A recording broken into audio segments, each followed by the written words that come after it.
Bears were glancing at the beginning of a 4-game winning streak. The site of the NFC bonus.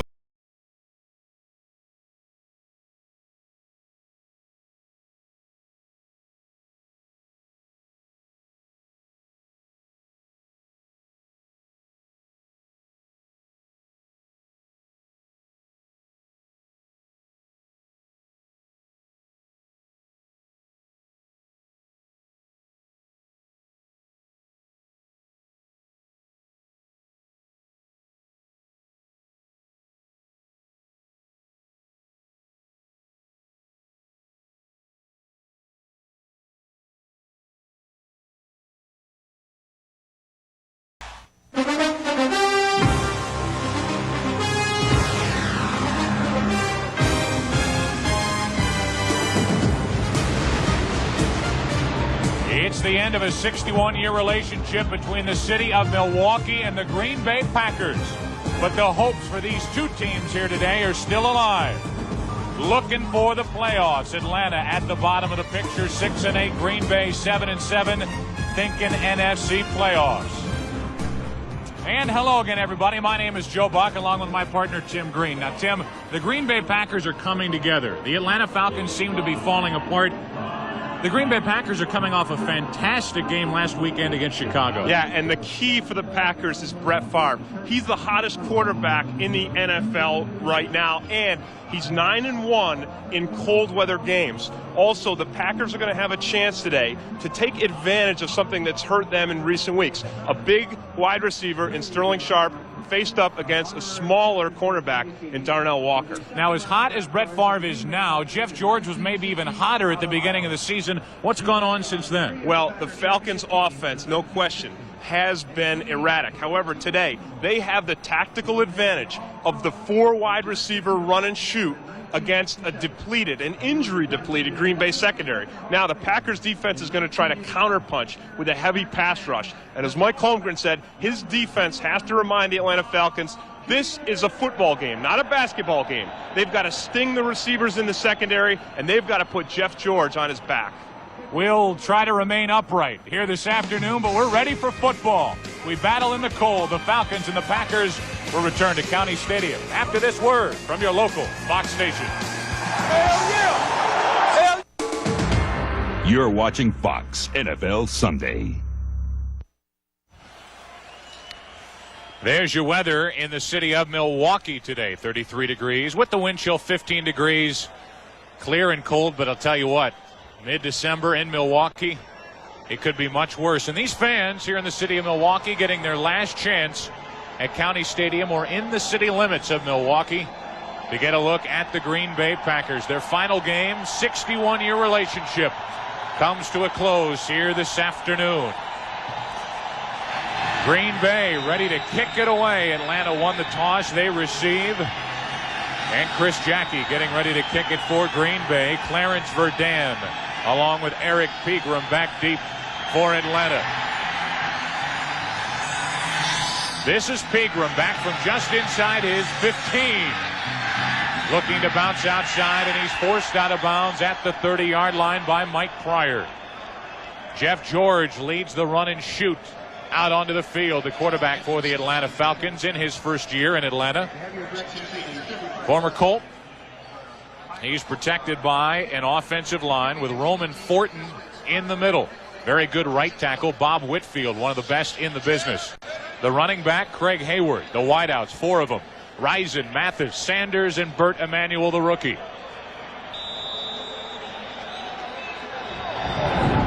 And we'll get an early look at that Green Bay pass rush.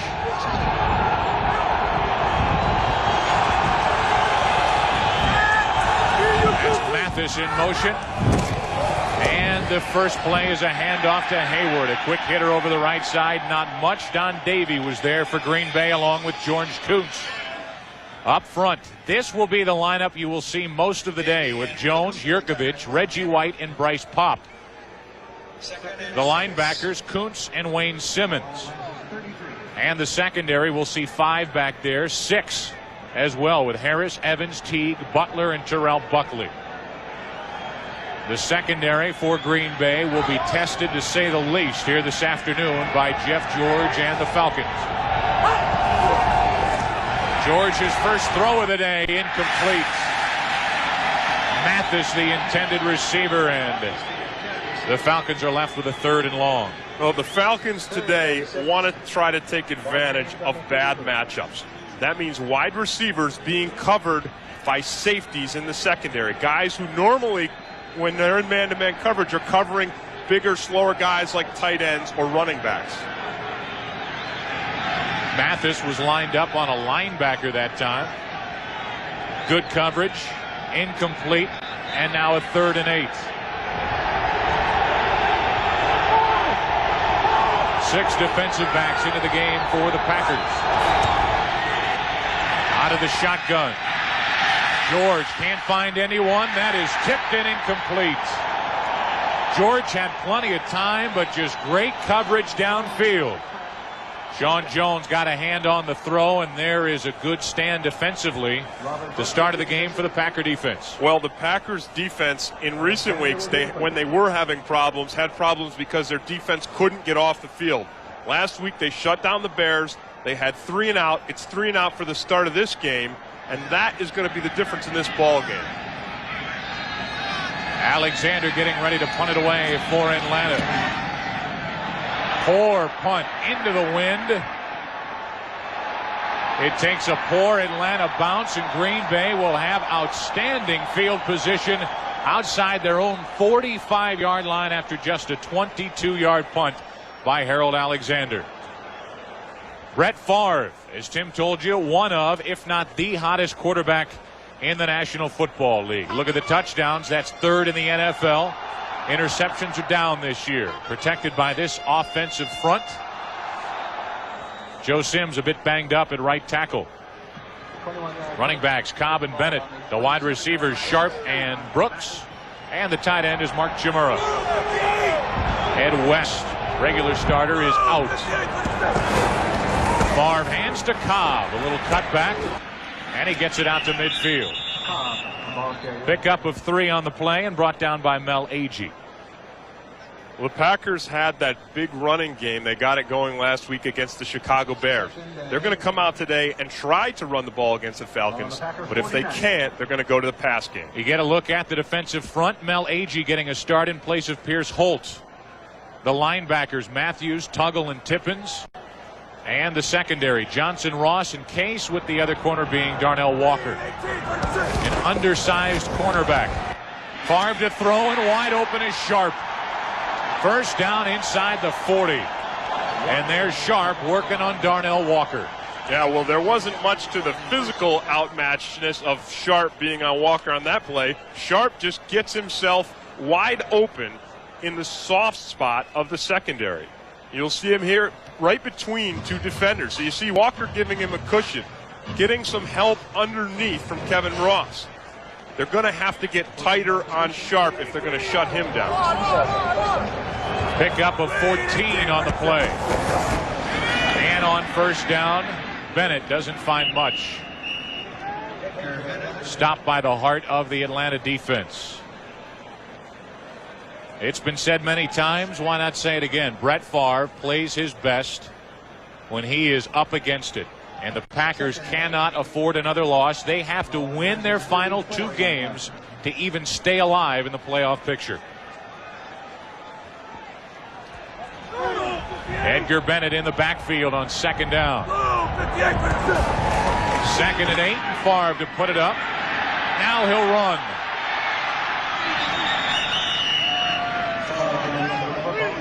Favre slides down after a pickup of only 2. And that'll leave it 3rd and long. That's one of the last slides we'll see here at County Stadium by a Packer. We'll see a lot by the Brewers coming up, but Green Bay, the Packers picking up and moving out of here after this one. I'm sure the Packers coaches breathed a sigh of relief when Brett Favre did slide, because, you know, he is the kind of guy who's apt to lower his shoulder, put his head down, and barrel for 2 more yards. They don't want him to do that. They need Brett Favre going into the playoffs. Sterling Sharp lines up in the backfield. Over the middle is Brooks, and a first down catch. Brought down at the 22 by Kevin Ross, but Favre is hot on the first possession. Well, the last pass play, Favre had to scramble because Dolman put the heat on him. Favre had to come up underneath. The way to counter that pass rush and counter Chris Dolman and Chuck Smith on the outside is the quick pass. The three-step, deliver the ball, and it hurts that defensive secondary because it pulls them up. Now it's Bennett in the backfield for Green Bay on first down. Bennett gets the handoff. And he is brought down after a pickup of 9. A 9-yard pickup and down close to the 10. The Falcons the Packers came into this game thinking that the place they wanted to run the ball was to the right against Chuck Smith and against Mel Agee replacing Pierce Holt. But this is where the Packers want to run and want to run all day. They want to run towards Chris Dolman. They can seal him out. He likes to get upfield on the pass rush. They can work jumpy gathers, as you saw on that play, number 97, because he is more of a straight-ahead guy than a lateral run defender. Second down and 1, and Bennett again. First down and inside the 10. Scott Case, one of the 2 safeties for Atlanta, had to bring him down, and Bennett with early success. He's a little ticked he didn't make the Pro Bowl. Well, hey, he's the alternate fullback, and well-deserved after the way he runs the ball, he catches it. He's been a fine receiver and a fine blocker, and that's pure fullback there. That's pure drive, putting his head down, churning his legs. First down and goal for Green Bay. Flats it sharp. Touchdown, Packers.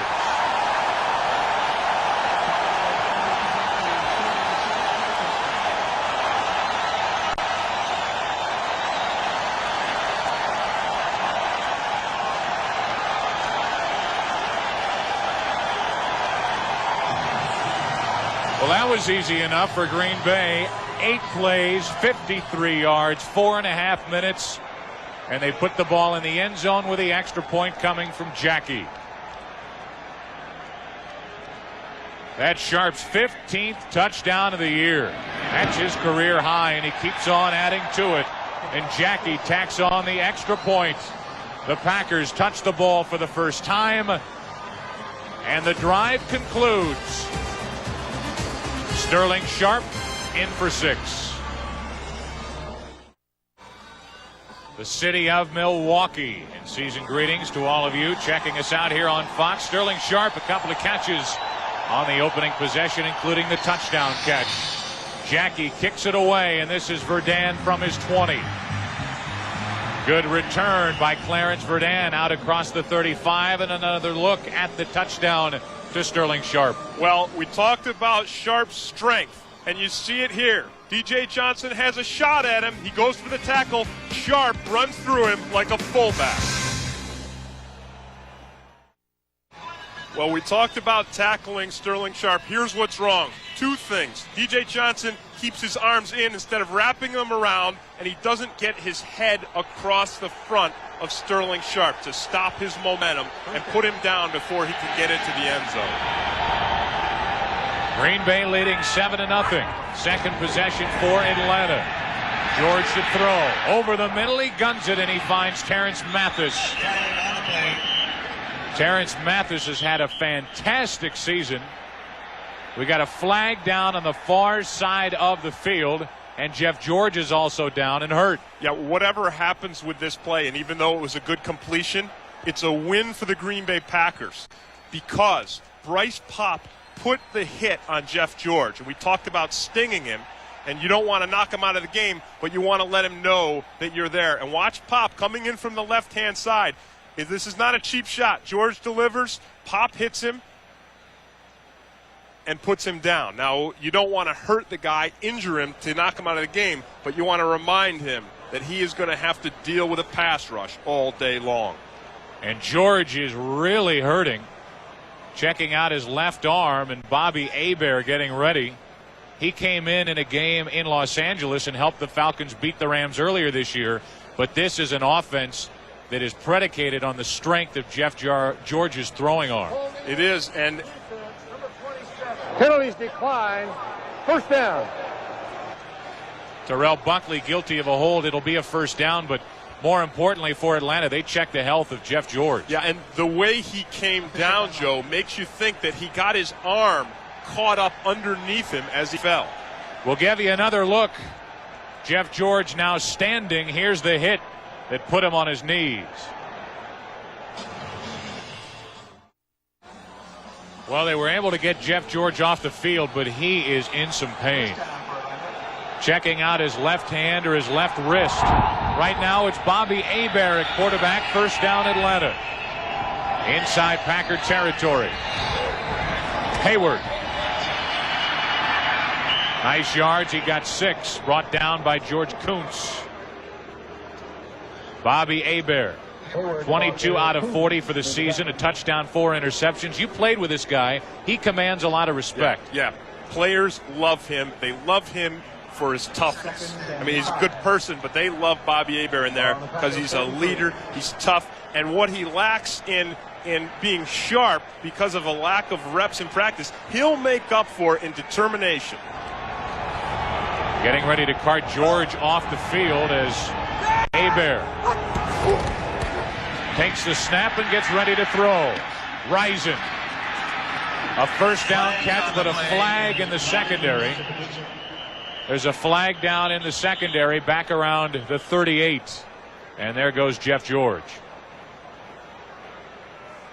Gary Lane is our referee, and he will give us the call.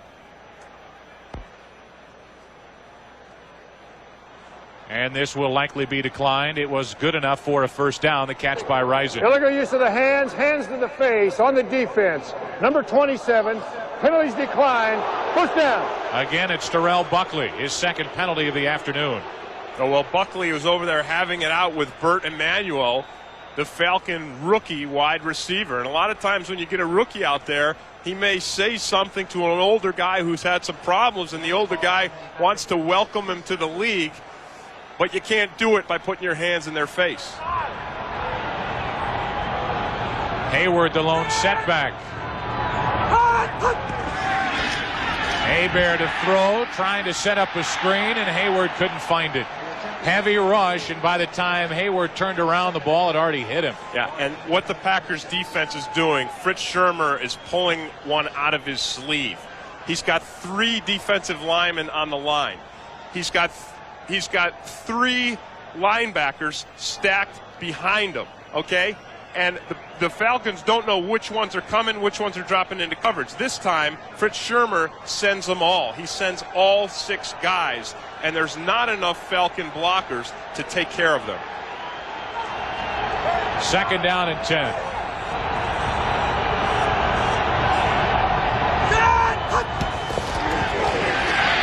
Three steps and a throw, and he threw behind Ricky Sanders. Once again, Fritz Schirmer is blitzing the Falcons. The reason? Bobby Hebert, he knows, does not have the timing that Jeff George has. He can't. He does not get the reps in practice. He hasn't been running this offense for 14 weeks. So the Packers, again, sending 6, making Hebert hurry his decision. The word we get is for Jeff George an injury to the pinky finger on his left hand. The small finger on his left hand, that's what was injured. When we get further word, we'll pass it along. Third down and 10.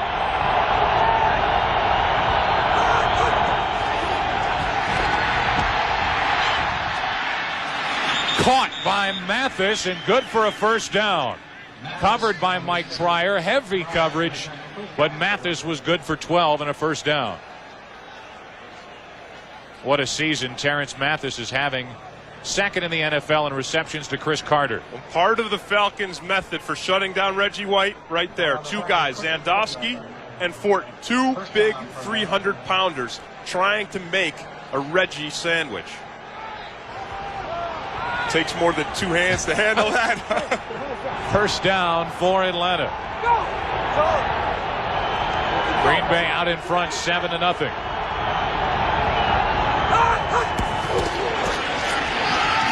Hebert wide open as Emmanuel makes a move and has a first down, and he's inside the 10.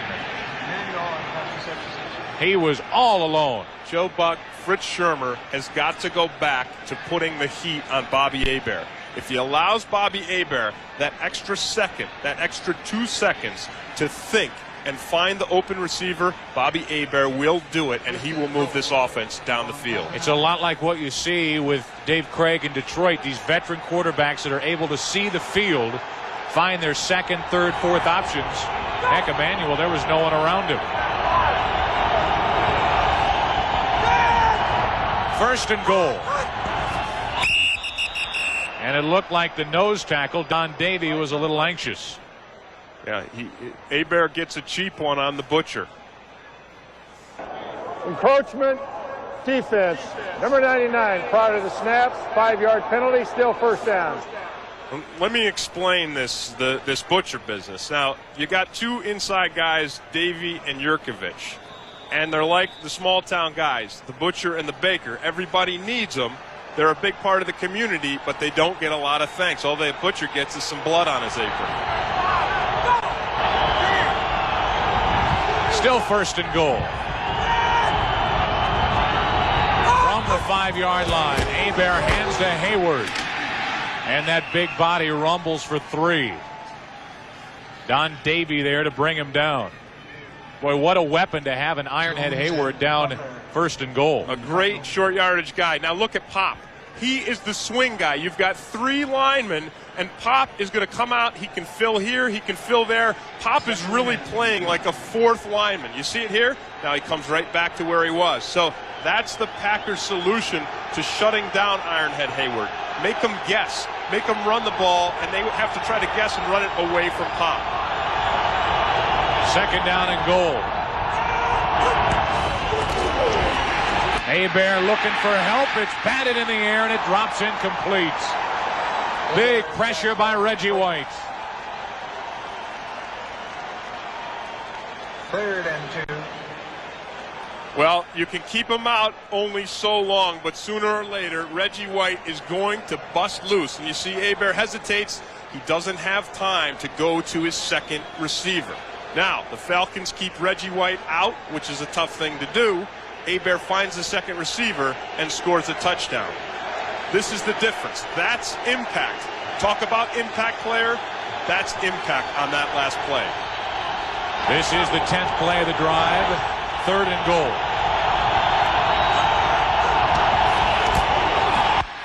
Over the middle, incomplete. Mathis, the intended receiver, and a little more heat on Hebert. Yeah, did you see what Fritz Shurmur did on that one, Joe? He sent him. He put the heat. He knows now that the way to beat Hebert is to get in his face and get the heat quick. Don't give him time. Watch the pressure. There comes Simmons. There comes a guy around the outside. All the linemen shooting upfield. Go man to man. Johnson will attempt the kick. That forces the Falcons into a field goal situation. Norm Johnson will try a 20-yarder. Trying to put Atlanta on the board. Johnson is perfect. The kick by Johnson. He's had a good year now. 20 out of 24 for the season.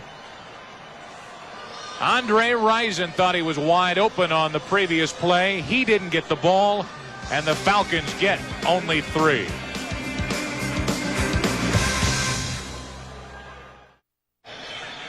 Scott Tyner kicks it away for Atlanta after they put up 3.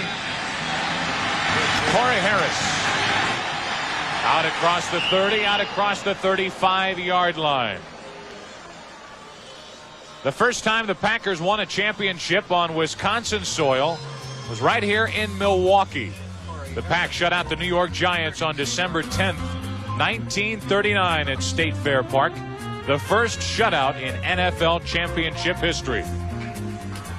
They've played in 4 sites, the Packers have, here in Milwaukee. Orchard Field, then State Fair Park, Marquette Stadium for just a year, County Stadium, 1953 to today, and put a period after the word today. First down for Green Bay, just outside their own 35.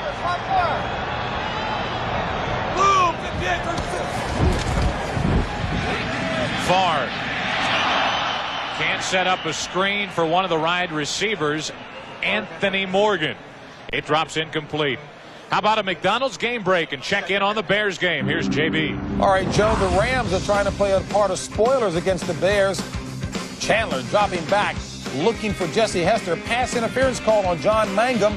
That takes the ball down to the 1, and it's an easy sneak for Chandler. Rams on top, 7-0. Let's take it back to Milwaukee. Joe Buck and Tim Green. Thank you, James Brown. Here it's 2nd and 10. The Packers have it at their own 36.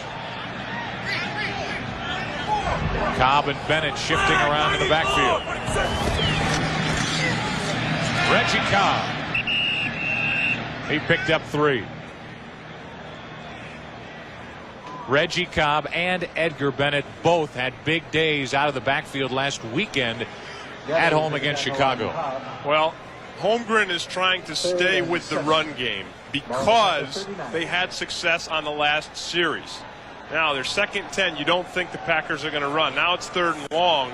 You know that they're going to pass. The key to that last play was jumpy gathers. I said he gets upfield. You don't want to run away from him. You want to run at him. 3rd down and 7. Big rush from Smith, and Favre gets away. Now throws back to the middle and finds Morgan and a 1st down.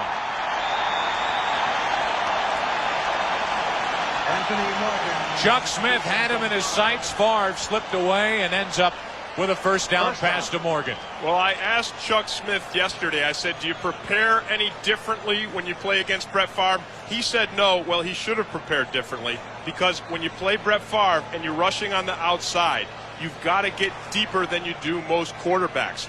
He will spin and roll outside. He has the agility, he has the quickness, and then he'll hurt you downfield. Smith, 6th in the National Football League with 11 sacks. Came up with a whiff on that play. Now 1st down, and Bennett tries out the left side. Brought down at the 37, a pickup of 4. Kevin Ross was there to make the stop. Well, as this field gets slipperier and slipperier today, Joe, Edgar Bennett is going to have better footing than anybody. Here's why. Take a look at the length of these cleats. They're 3/4 inches long. They're the longest cleat you can wear on the football field. Look at that. Those things will dig in after other cleats are slipping and sliding around in the soup. Footing good at the start, but it was, you got the feeling it would give as the day wears on. This is Bennett. Edgar and his 3/4 inch shoes pick up a 1st down over the right side. Those spikes help Bennett pick up a 1st down. Pickup of 7 yards. And that running game is still working for Green Bay. Bennett, 5 carries, 28 yards. Under 2 minutes to play in the 1st quarter with Green Bay out on top 7-3, and they're moving it again. 1st down. Over the middle. Sharp. Brought down with a 1st down, just shy of the 20 by Clay Matthews. He got 11. When you're as big and strong as a receiver as Sterling Sharp is, 6'1", about 210 pounds, you don't mind sitting there in a zone between linebackers and mixing it up. There's Sharp between Tuggle, Matthews, and for Sterling Sharp at 210 pounds, he can take the hits from those big linebackers, and it just doesn't faze him. Look at the size of his arms there. I mean, those are not the arms of a wide receiver. On 1st down, Favre to put it up. Buys himself some time, and he throws it away out of the corner of the end zone. Brett Favre last year was under a little heat from the fans. He tried to force the ball in. This year it's been much different. If it's not there, he gets rid of it. You talk about being under the heat. Guy McIntyre is under the heat today because he is going against Jumpy gathers. And see him here. He gets the clamp right around Jumpy's neck. Now, Jumpy doesn't like that. And Jumpy will make Guy McIntyre pay for it on the next play. I guarantee it. He's not a guy that you want to get too angry. Sterling Sharp lines up in the backfield, and they hand it to him. Sterling Sharp running the ball out of the backfield, stretches, and he's brought down at the 15 after a pickup of 5. part of the Green Bay Packers strategy today was to put Sharp in the backfield. Now, every other time Sharp's been in the backfield, you see him here as a wide receiver, he's gone out on the pass play. So today they run the short trap on the inside to try to slow down jumpy gathers. He is a penetrating guy. He's a push guy. You saw what he did to McIntyre earlier. They've got to slow him down some way, and that's the way. Trap him and run inside. On third down, into the corner, Morgan, and a touchdown, Green Bay.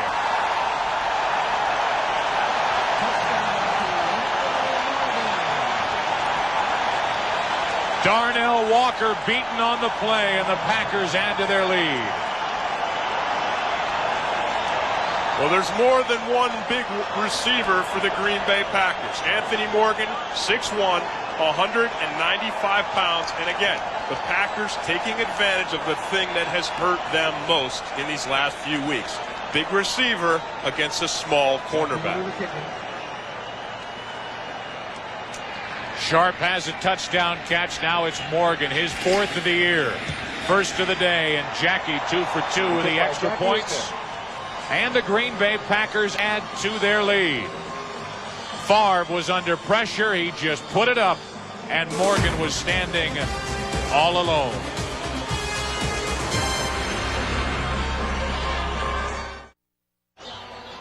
Bad news for the Atlanta Falcons. They're now down by 11 at 14-3. Worse news, Jeff George broke the little finger on his left hand. He will not return. So if the Falcons are to come back today, it will be behind Bobby Hebert. Anthony Morgan, his 4th touchdown catch of the year.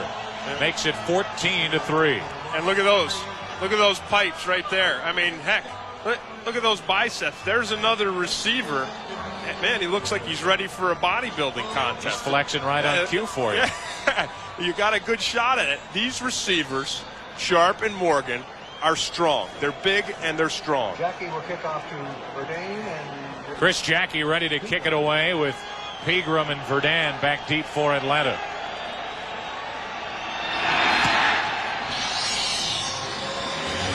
Verdane from outside his own 20. Little number 2 is dropped by Corey Harris. Brought down at the 27. 5 seconds remaining in the first quarter. What will it take, you ask, for Green Bay to get into the playoffs? First of all, they have to win their final 2 games, and they need the Bears, the Lions, the Eagles, or Minnesota to lose once. They like their chances if they win their final 2. They're here today against Atlanta, and then they're at Tampa Bay. The Atlanta Falcons must win their final 2 games as well, but they need the Eagles, Saints, and Giants all to each lose 1 time. That's as simple as we can put it. First down for Atlanta. Hebert at quarterback.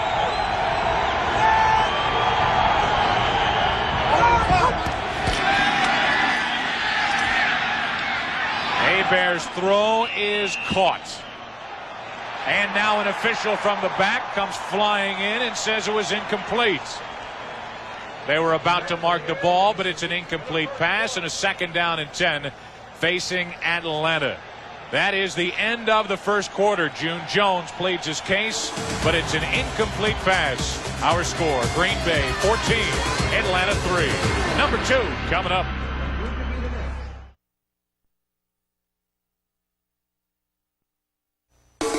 You're watching Fox NFL Sunday. Joe Buck and Tim Green with you. The final Green Bay Packer game at Milwaukee County Stadium, and the Packers have not disappointed, leading 14-3. Start of the second quarter. Atlanta with the ball. They're without their number 1 quarterback, Jeff George, out with a broken finger, the little finger on his left hand. Thanks for the memories, and there have been many for the Packers here in the city of Milwaukee. And a lot of the fans here will make the trek to Green Bay to watch the Pack from here on out. 2nd down and 10. Hebert under center with Hayward behind him.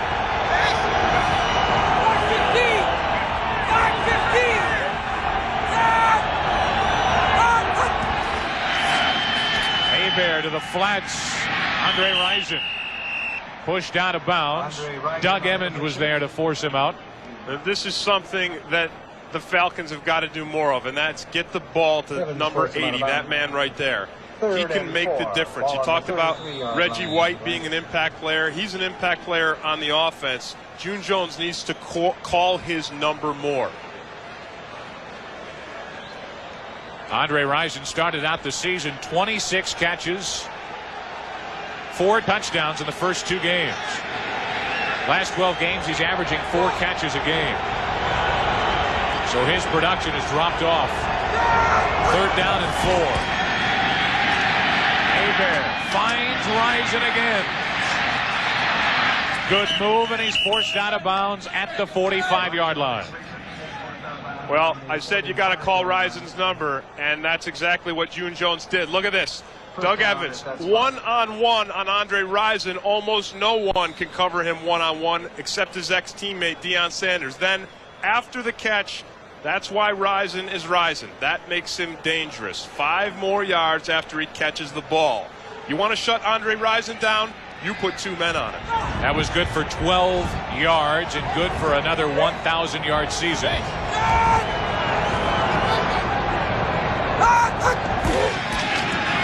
On 1st down, it's Sanders with a catch inside Green Bay territory. Brought down by Corey Harris. The Falcons, Joe, are going to the quick, short passing game. The reason being, the Packers have got 6 guys lined up in the running area. Some people call it the box, but I can't stand that term. Call it the running area. Tackle to tackle. The Packers have got 3 defensive linemen and 3 linebackers stacked right behind them. When there's 6 against the run, that means there's only 5 against the pass, covering 4 wide receivers, and they're going to throw the quick one. 2nd down and 3. The hard snap count and a handoff to Hayward. He's brought down right at the 1st down marker. Another Bears update, a McDonald's game break. Hollywood and JB. All right, Joe, the Rams are not laying down against the Chicago Bears. Take a look at this play here. Chandler, 53 yards on target to Flipper Anderson. That set up a 3-yard field goal, and the Rams are leading the Bears 10-3 in the 2nd. Back to Milwaukee, Joe and Tim. Thank you, James Brown. The Rams coming off that loss to Tampa Bay, giving the Bears all they can handle in the first half in Chicago. Here it's Green Bay out in front, 14-3. On 1st down, Hayward picked up 3 over the left side. Don Davey there for the stop. Well, part of the Packers' strategy against the run is to put the big guys, Reggie, Don Davey, on the inside and have them work head up. On Zandowski there, you see Reggie head up, drives him down the line, makes a tackle, and look who's underneath him. Don Davey, the butcher. The 2 heavy guys on the inside. They want to play run first today. When they play that 4-man front, the tackles will be looking for the run, going to the pass second. 2nd down and 7. Hayward. Craig Hayward with a 1st down carry. Brought down at the 33, and Hayward will move the chains. George Teague was there for the tackle.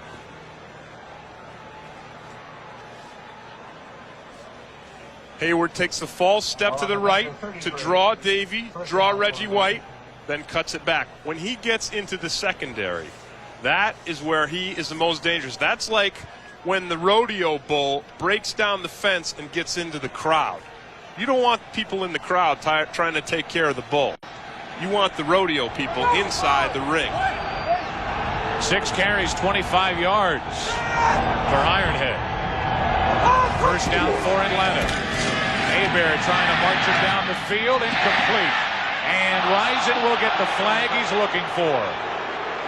Doug Evans was on his back, and Rison was interfered with. Boy, the Packers are giving Doug Evans a tough task today. Look, he's one-on-one with Rison again. Watch him here. Now, they had to go one-on-one because the Packers sent 6. Pass interference, defense, number 33, 1st down. That'll set up a first down at the Packer 21.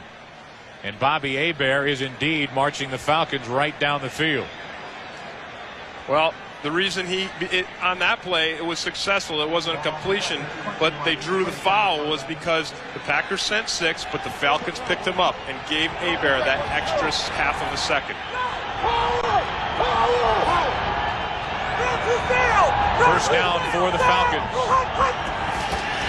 They just beat the play clock. Mathis with a catch. Wrestled down by Corey Harris. Hebert finding Mathis throughout this drive. He's gone after Risen.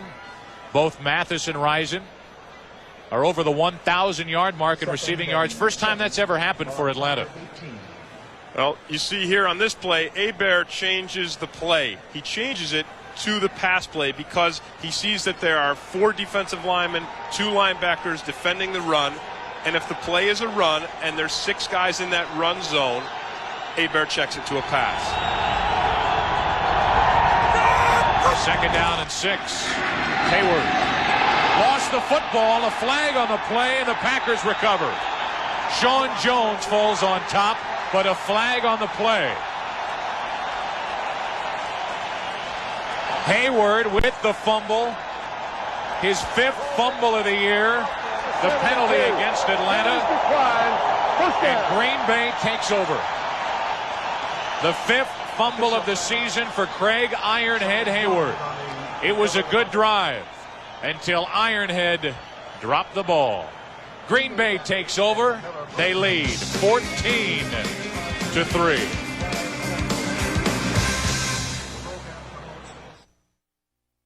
Fox NFL Sunday is brought to you by Chevrolet Trucks, the most dependable, longest-lasting trucks on the road. By the Citizen Watch Company. Citizen is how the world tells time. And by Red Lobster, for the seafood lover in you. After the Hayward fumble, Green Bay takes over. First down. And they hand to Bennett. Take you back to the fumble by Craig Hayward. Was caused by George Kuntz. Yeah, George Kuntz does a great job of getting his hands in and stripping the ball. But I think when you got a guy like Hayward and he's got that round surface there on his stomach, he's got a round surface, and then you got the round surface of the ball, it's a lot tougher. He can't tuck that ball up underneath his ribs like a lot of guys. It's you understand, right? I'm with you. I'm serious. 5 fumbles this season for the Ironhead. That pass was tipped and it drops incomplete. Reggie Johnson, the intended receiver.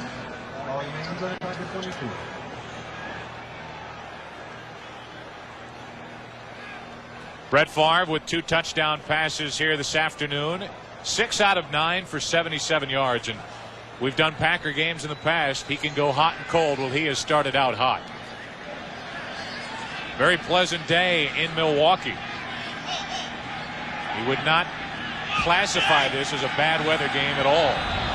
Third down and 6.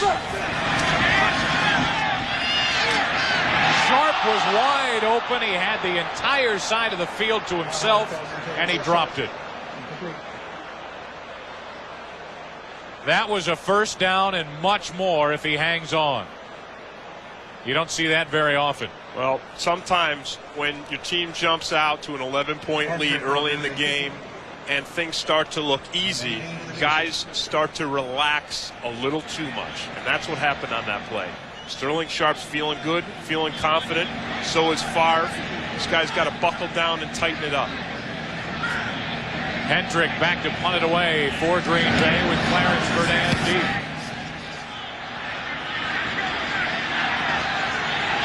From his 41. Wow. Run over by Mark Williams. Clarence Verdun is only 5'8", 162 pounds. And Mark Williams just made him disappear. Falcons take over. They trail by 11. It is very conceivable that each of the top 4 teams in the NFC Central could end up 9-7. If that is the case, Green Bay, with their strong divisional record at the moment of 5-2, would hold most of the tiebreakers. They can still win the division. Well, If the Packers win today, they've probably got the best advantage because going into the last week, they play Tampa, Chicago plays the Patriots, Minnesota plays San Francisco, and Detroit plays Miami. At Miami. On first down, Bryce Pop runs into Ironhead, a pickup of only 1. When you talk about a name fitting the number, Bryce Pop's parents, I mean, it wasn't his parents' choice, but Pop was the perfect name for him because that's what he did on that play. Did you hear that pop? I did. I mean, that I heard that. You know what? I heard that pop. Yeah, that was a pop. I guess when it travels this far, it's a pop. Second down and 9.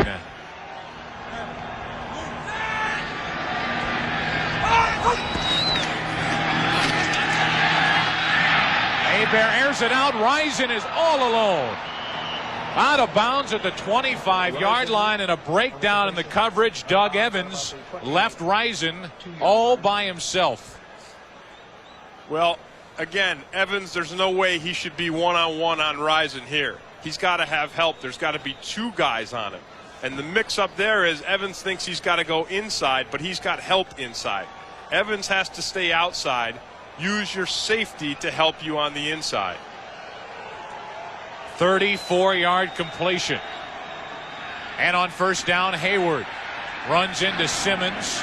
He pushes Simmons forward and picked up positive yards. Pickup of 3 for Ironhead. Yeah, that's the beauty of Ironhead Hayward. That's why, on average, when he touches the ball, he gains 4.6 yards. Number 3 in the NFL. Because he can get hit by a big 250-pound middle linebacker at the line of scrimmage and just keep going. 29 yards, but 1 fumble for Hayward here in the first half. The Falcons trailing by 11, and Hebert to throw. Gets hit, incomplete. Wayne Simmons from behind. Bryce Pop was there, and there's your pass rush on Hebert. Yeah, there's 6 guys going after him. You send the linemen, and then you send the linebackers as well. Kuntz and Simmons also involved in that pass rush. Simmons was there to get the hit on Hebert, and the pass dropped incomplete. 8 out of 14 after taking over for Jeff George.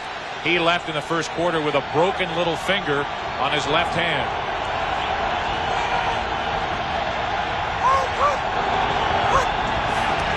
Third down and 7. Little screen pass to Hayward.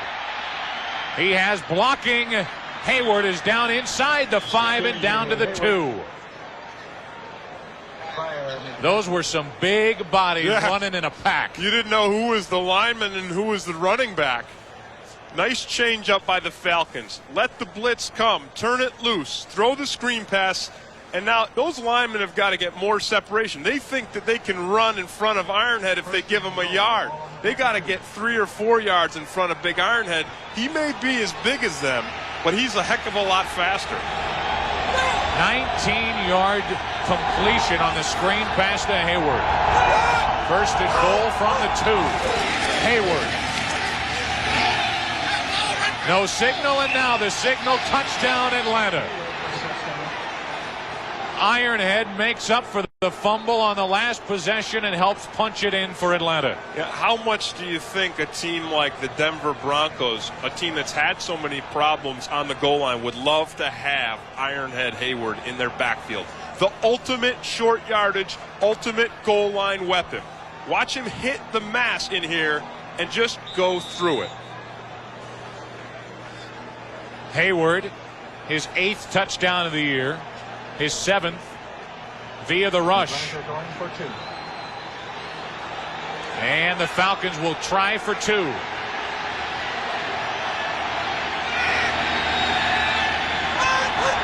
Trying to close it to within a 3-point lead. Hebert throws it. It is incomplete. Heavy rush, Reggie White. Put Hebert on his back, and the 2-point try is no good. And it's a 14-9 Green Bay lead. As we take a break, time for the Aflac trivia question. As we celebrate the final Green Bay Packer game in Milwaukee, we want to know what NFL record was set here in 1945. Think about that. Our Aflac trivia answer: Don Hudson retired with an armload of records, but his effort on October 7, 1945 is unique among them. At State Fair Park, Hudson scored 4 touchdowns and 5 extra points in 1 quarter for a total of 29 points in a record that he still holds. Scott Tyner kicks it away for the Falcons. Corey Harris inside his 15. Darryl Ford there to trip him up just as he crossed the 25-yard line. There's action going on in Chicago. Let's check in with James Brown. Action of the fast variety type. Take a look at Steve Walsh. Play action. Drills a bullet to Keith Jennings. He's big enough to catch it. He did. And we're all tied in Chicago. 10-10. 4 minutes left in the second quarter. Let's take it back to Milwaukee. Joe Buck and Tim Green.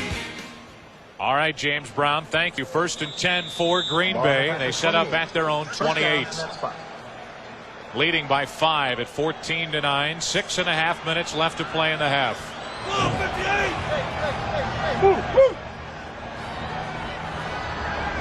Cobb in motion. And the toss to Bennett, hit in the backfield by Chuck Smith.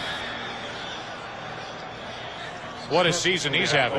Well, you know, Chuck Smith is a guy, and you think that people can't change. People can't turn themselves around. And you see him here coming up with the edge, using the speed that he has and the thing that's made him an impact player himself this season.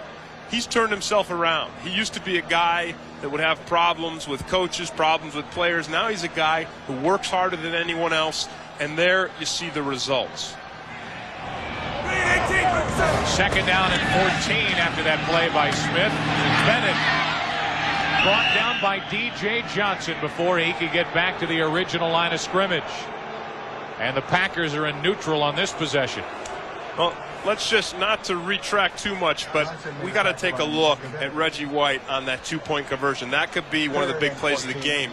Watch him here, just coming up and blasting right over the top of Zandowski. Look at that. Puts him on his back. Zandowski is a 300-pounder. That's like taking the refrigerator and not William Perry, but the one in your kitchen and putting it on its side. Favre escapes pressure, looking for help. Backside of the field, wide open is his running back Bennett, and he's out close to midfield. That gives Edgar Bennett 66 receptions for the year. A club record for running backs, and that was a big one. Yeah, and that's the beauty of Brett Favre. Again, Chuck Smith, he scrambles outside of him, and then he runs all the way to his left on the run, throws back to his right. He launches that ball like a mortar. You don't know whether he's throwing it to Sharp or Bennett. Well, no, I guarantee he was throwing it to Bennett because he's got the accuracy to throw that ball. He could have thrown it to either one of them. A 25-yard completion when it looked like Favre would be sacked. Now the handoff to Bennett. Got 4 over the left side, and Sterling Sharp is down.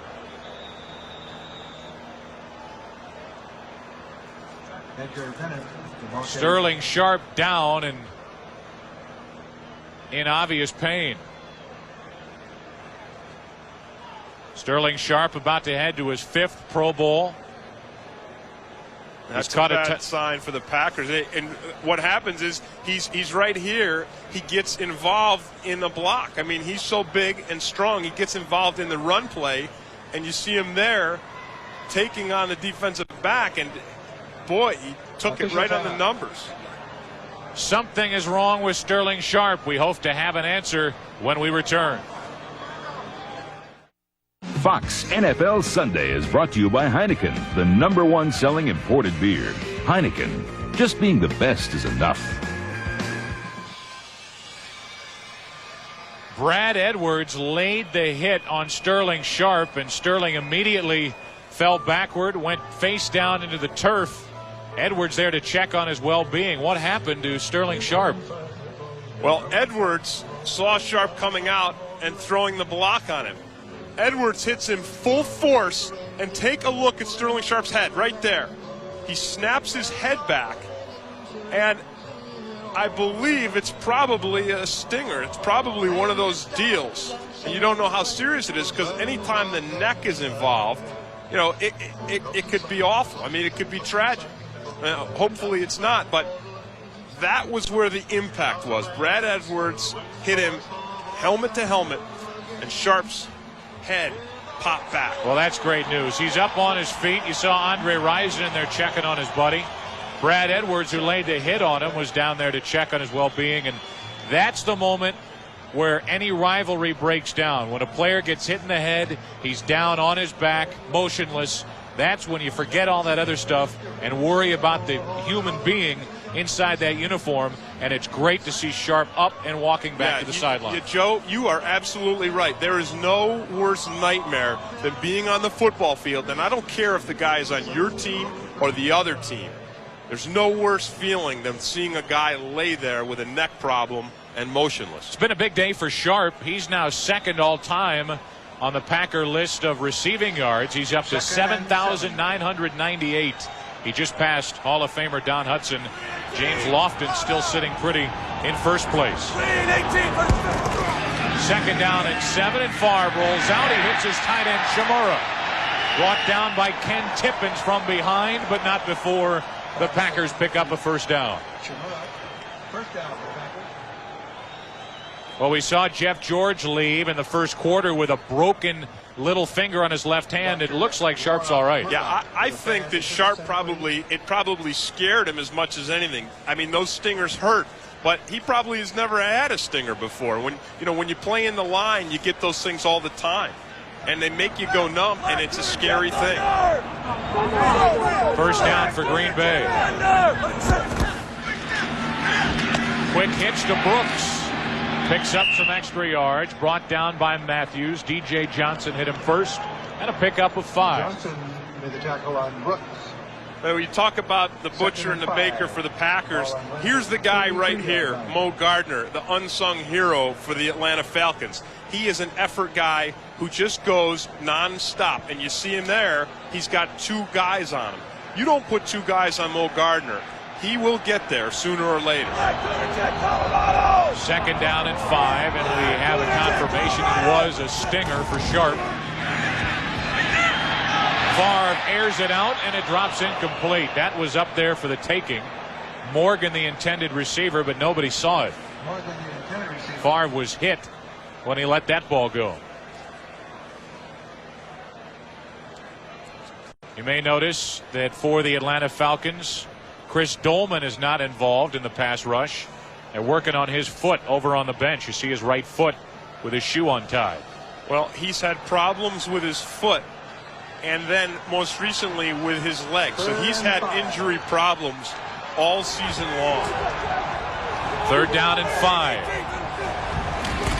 Packers 4 out of 5 on third down today. 4 out of 6. That's that strong arm that you see from Favre. It's going to be interesting to see what the Packers decide to do. They bring in Jackie,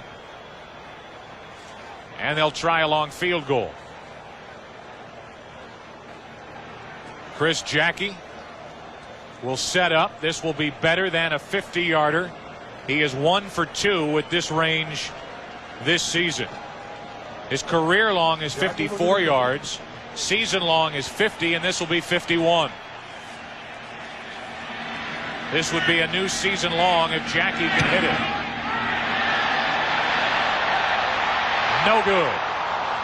Pushed it wide to the right. And the Atlanta offense will take over with great field position, trailing by only 5. Tonight at 8:30 Eastern, 7:30 Central, see Christmas through the eyes of comedian Louis Anderson. It's an all-new animated holiday special for the whole family. Don't miss Life with Louis tonight, right after an all-new Simpsons. Louis never looked better. He could not have been involved with the drawing of his likeness. Not a very flattering depiction of Louis Anderson. But he's a comedian. It's all in the name of comedy, and that's tonight on Fox. What does it mean when all of our coworkers on this network are cartoon characters? That's a very good question. We'll talk about it later. Yeah. First down and 10. And the play clock ran out on the Falcons. This is going to cost Atlanta 5 as Hebert could not get it away, it looked like.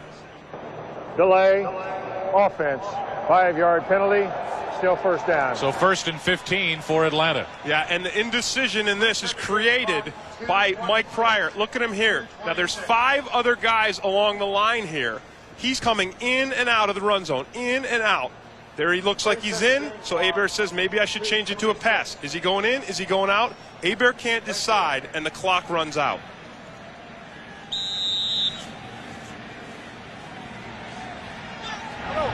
First and 15.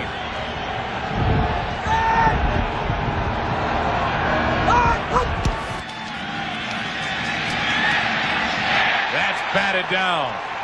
Big Don Davey was there for Green Bay. I love it. I love it when the Butcher or the Baker make a play. Because when they make a play, they make it by sheer hustle, sheer determination.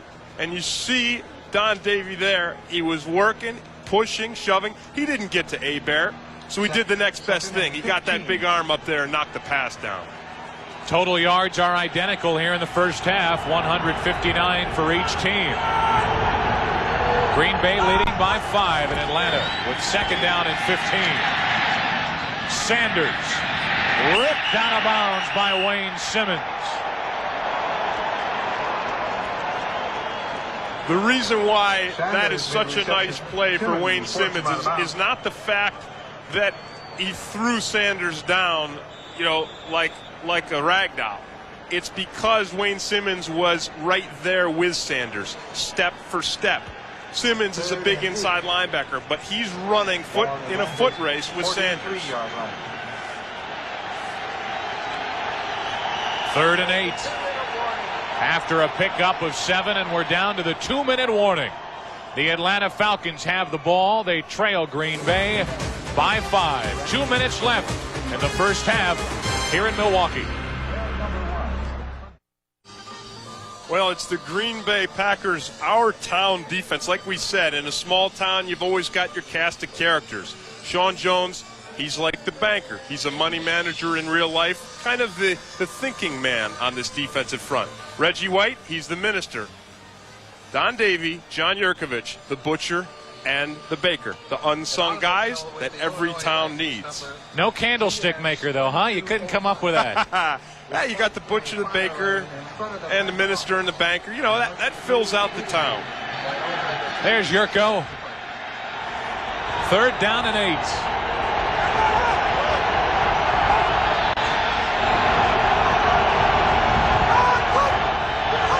The Packers jump.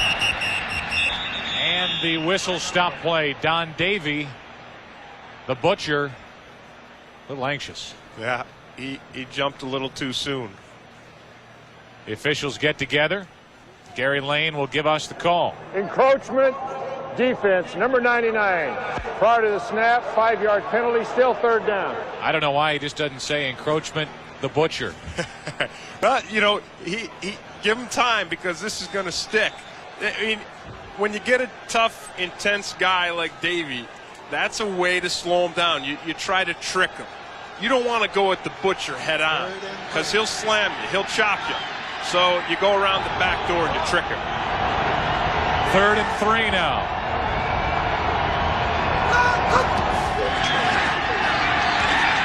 Hebert over the middle.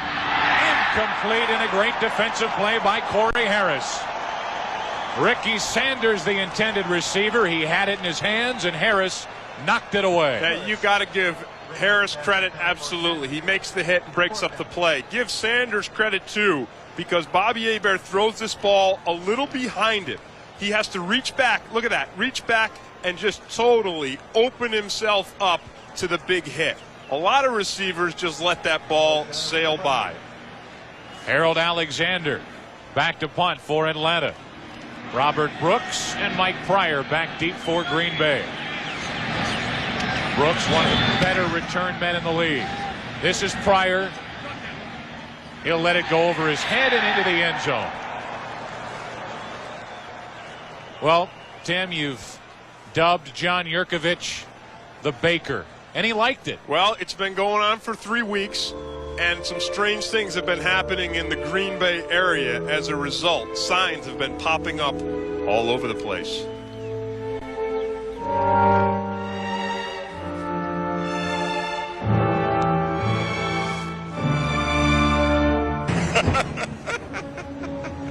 You guys are killing me. That's a good picture, though. Is that funny? He liked his picture. Hey, you know, he loved it. I mean, and I'll tell you what, I could see that happening. I could see the bakeries around the area actually, you know, honoring this guy by coming up with these billboard-sized pictures and just putting them up above their stands. First down for Green Bay. Farr sets up a screen. This is Bennett. Cuts inside and big yards for Edgar Bennett. Hurdling players as he goes, and he's out of bounds inside Atlanta territory, out at the 41. A pickup of 40 yards. Well, to run the screen effectively, you've got to run it often. And when you run it often, you know how to set up the defensive lineman, let them go, and then get your 3 big boys out there in front. You see a Galbraith, Winters, and there's McIntyre. Then Bennett just goes to work, hurdling, juking, and then puts his shoulder down to put a little icing on the cake. And, Joe, those 3/4-inch spikes are doing the job. Well, laying in Bennett's wake. As you get a look at the day for Bennett, the first half, he's been pleading to get to the Pro Bowl. He's an alternate. He deserves to be there. Chuck Smith laying in the wake of Edgar Bennett. Back on his back, and the training staff works on his right leg. Well, I talked earlier about how hard Chuck Smith works, and there you see the frustration of a guy who lives for this game. How hard does he work? He not only practices defensive reps in practice, he turns around and jumps on the scout team, something a starter does not have to do, and especially a guy with 11 sacks. When you have those kind of numbers, you earn a new respect. And instead of taking advantage of it, Chuck Smith has just decided he's going to work even harder. While they tend to Chuck Smith, we'll show you the Pro Bowl selections for Atlanta. Jesse Tuggle, the Hammer. Albert Shelley is 3rd in a row. The brick house. The Hammer and the brick house. For Green Bay, Sterling Sharp, Reggie White, and what an honor, and deservedly so for Bryce Pop. He's had a fine year. You know, that's what you love to see. I mean, these guys, obviously, great players. But when a guy like Bryce Pop, who really doesn't say a lot, he just shows up, does his job, taxes things up and goes home, and he makes the Pro Bowl, it lets you know that although the system is sometimes wrong when it overlooks somebody like Brett Favre, sometimes it works. A lot of injuries here in the first half. First, we lost Jeff George with a broken little finger on his left hand. Sharp, who is out with a stinger. Now you see Chuck Smith. Chris Dolman also out in the pass rush, and Lester Archambault checks in, number 92, in place of Chuck Smith.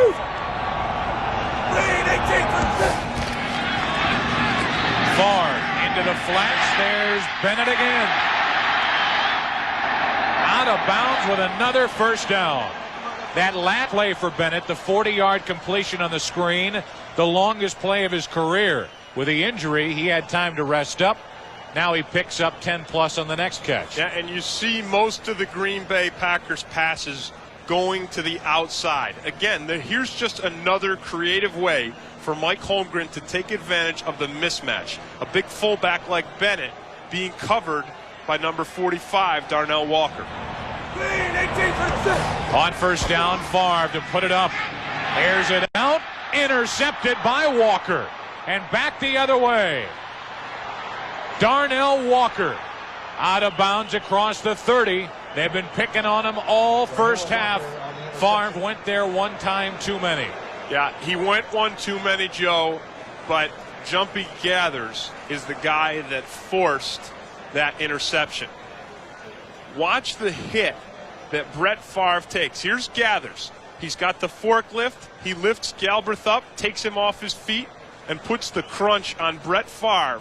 Look at that. He gets his arms right around Galbraith. Puts the crunch on Brett Favre, forces him to throw too deep and too soon. Well, that takes the scoring chance away from Green Bay. And now Atlanta has a chance with 1:16 and all 3 of their timeouts remaining to pull closer or take the lead. And it's a good feeling for a guy like Darnell Walker who knows that they're coming after him. He knows it. And then he turns up with a huge interception. Very redeeming feeling. First down for Atlanta. Bobby Hebert stands back in the shotgun.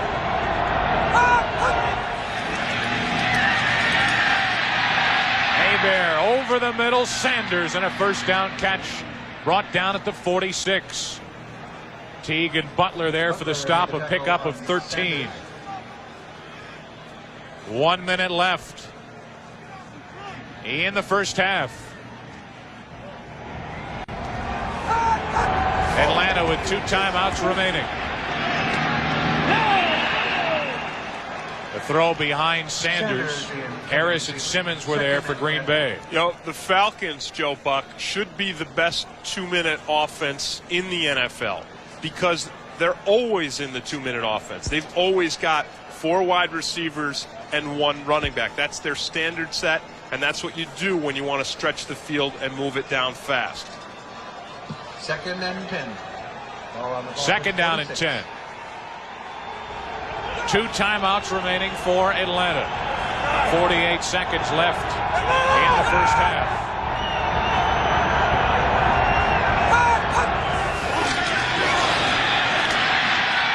Hebert finds Sanders. Brought down in midfield and short of a first down, a pickup of only 4. And the Falcons will take one of their 2 remaining timeouts. I can't imagine, Joe, that anybody who has to face Reggie White can sleep the night before. Watch what he does to Zandowski on this play. Puts the hooks on him, the clamps, gets help from Fortin, but look at that. Zandowski right on his back. They've got 3 guys on him. Ironhead, Fortin, and Zandowski, who's on his back. Tuesday night at 8 o'clock Eastern, 7 Central, they were the perfect couple. They had the perfect romance and the perfect wedding. But the honeymoon, well, that's another story. Meg Ryan and Alec Baldwin star in Prelude to a Kiss, a world broadcast premiere Tuesday on Fox. That's a good movie. That is a good movie. Well, if you say so, then I'll see it. All right. And I'll bet you Edgar Bennett will, too. Edgar Bennett, a die-hard moviegoer, whether it's in the theater or in the hotel room the night before a game. The word on Chuck Smith, a sprained right knee.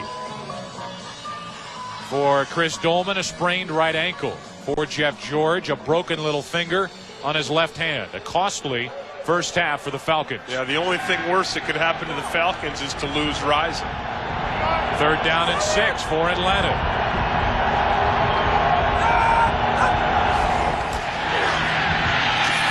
Hebert with time, and he finds Rison. Brought down inside the 40. Doug Evans there for the stop and a pickup of 12. Only 1 timeout remaining for Atlanta. Under 30 seconds to play here in the half.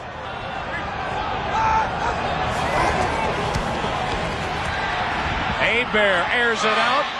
Rison overthrown. Good coverage by Evans. Well, they're going the right direction. That's where you want to go when you need the points. You go to Rison.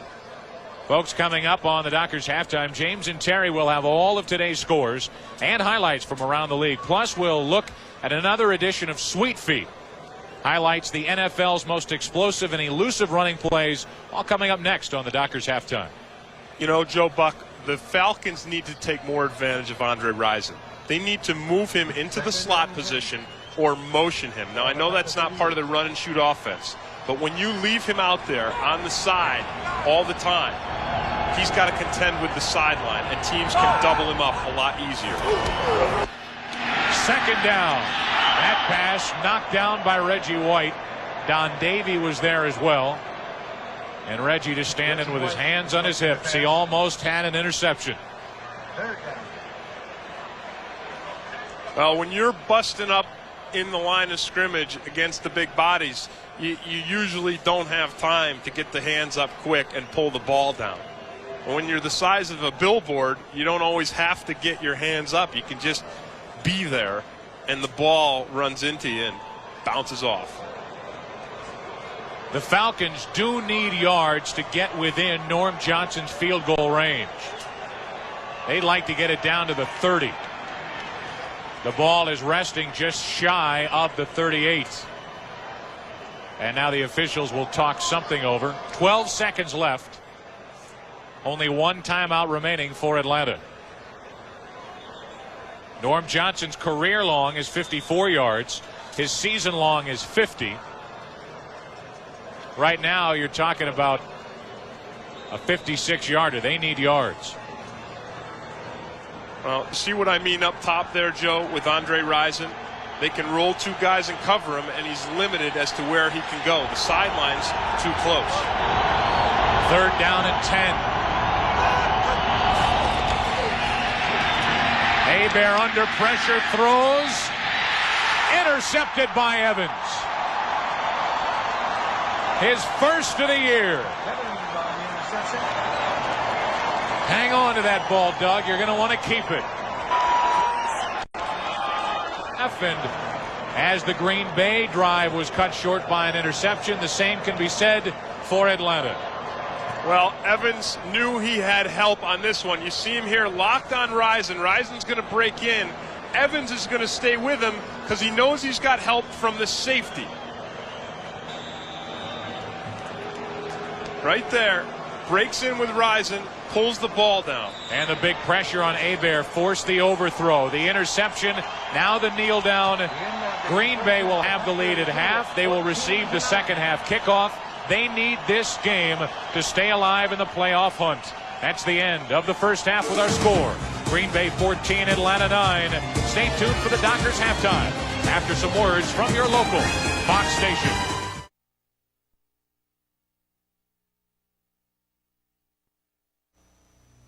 This is the Dockers halftime. 100% cotton, wrinkle-free Dockers. Yeah, we will do it.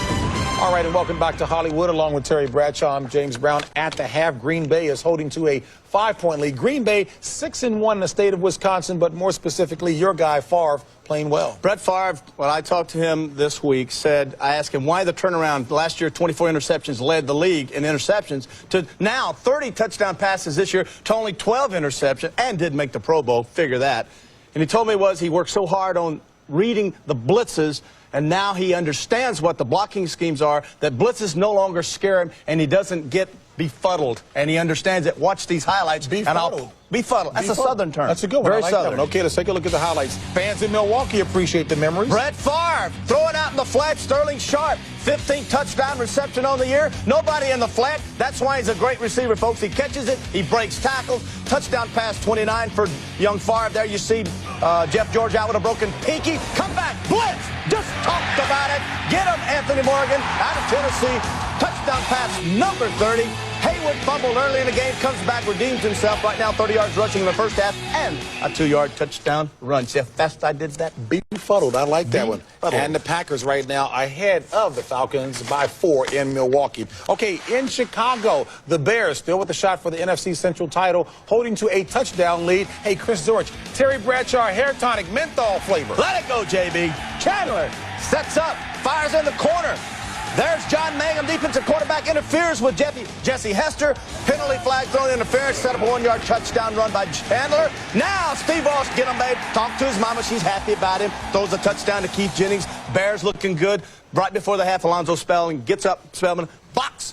field goal attempt by the Rams. Bears looking good. The blonde bomber says, let it go. Let it go. Turn it loose. Right now, Chicago is holding to a touchdown lead over the Rams. That in the third quarter of play. In Washington, Tampa Bay looking for its fourth consecutive victory. Be the first time in 15 years right now, trailing by 4. In the Meadowlands, San Diego trying to clinch the AFC West, holding to a 1-point lead. And in Buffalo, at halftime, it is all even at 17 apiece. We'll be back with Sweet Feet after this.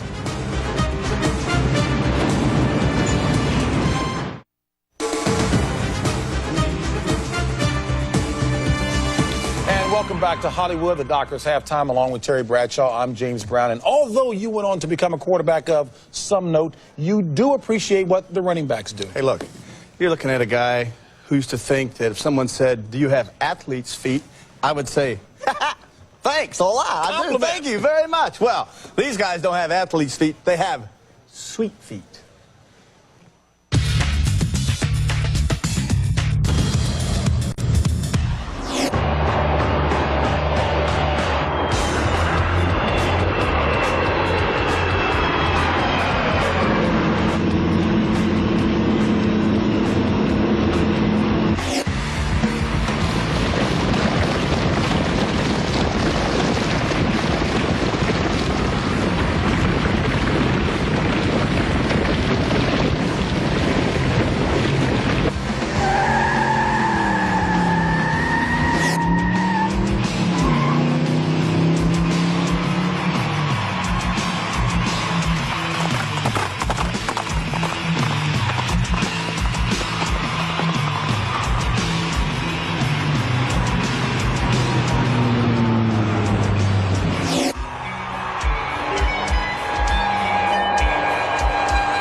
Well, JB, it's only appropriate that we end this with a Barry Sanders run. Do you know of the 9 runs in the NFL this year that are over 60 yards, 6 of those are by Barry Sanders. Well, your research is awesome. Yeah, and I'll tell you something else that's awesome. You boys and girls out there, you be sure and tune in next week when we will have the plays of the year, and they're just for you. We want you to enjoy them, and they are called Choice Cuts. Choice Cuts. All right, we'll be back with more Doctors Halftime after this.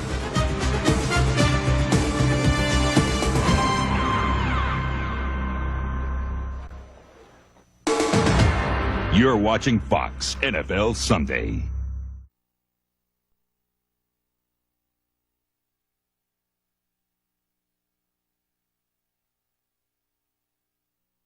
Talking Packers, Sundays on the TV6.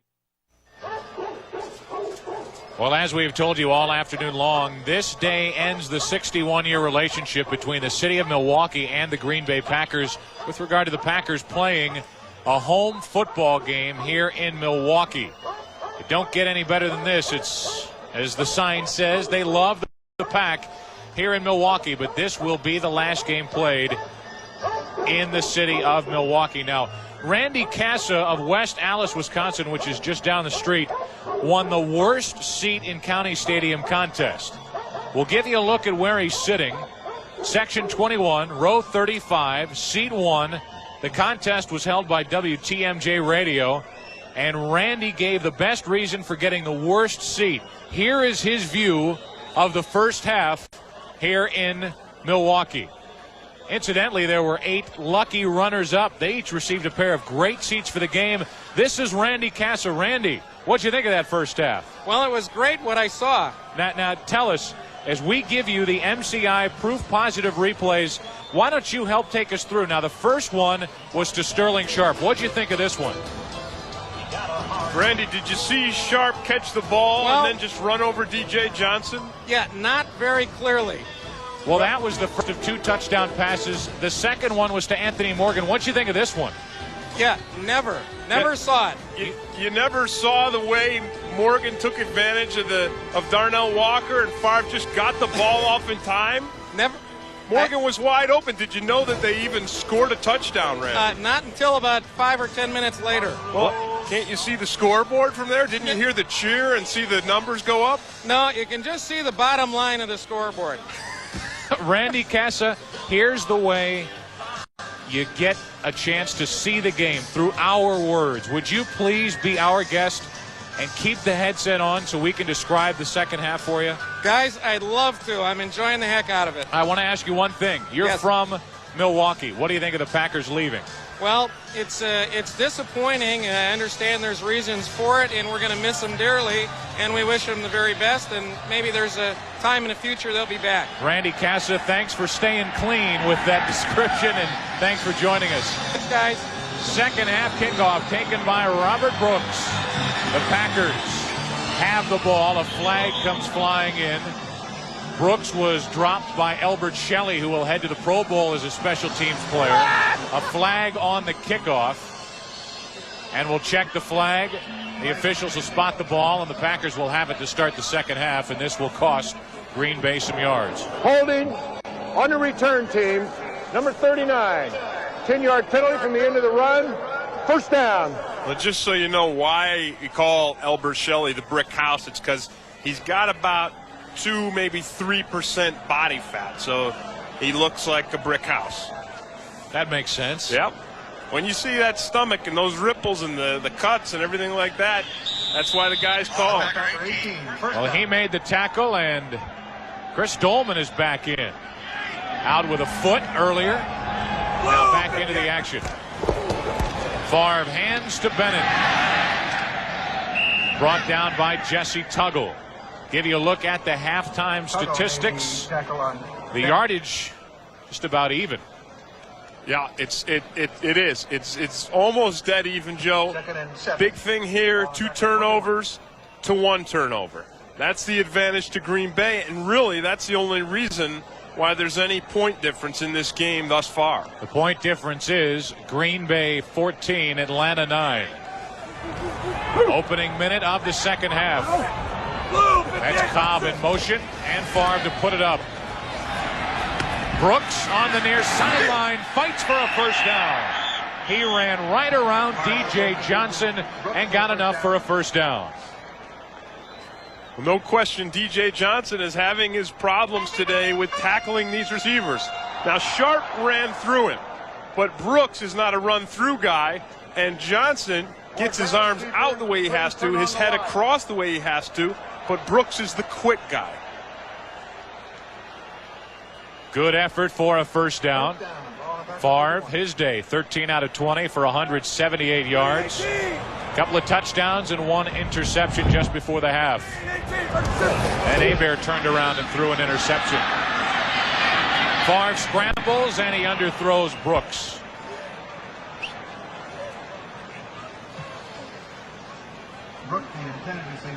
The Packers, Joe, have been very patient passing the ball. And when I say patient, I mean under 10 yards, they're 8 for 11. So you don't see as many deep balls for the Packers. And they know that the weakness in the Falcons defense has come mostly this season in the fourth quarter. And I talked to Brett Favre yesterday, and he said, we'll just hang in there, and we know even if we get behind, that's the time to attack the Falcons. That's when they get soft late in the game. Second down and 10. This is Brooks, and there's another first down.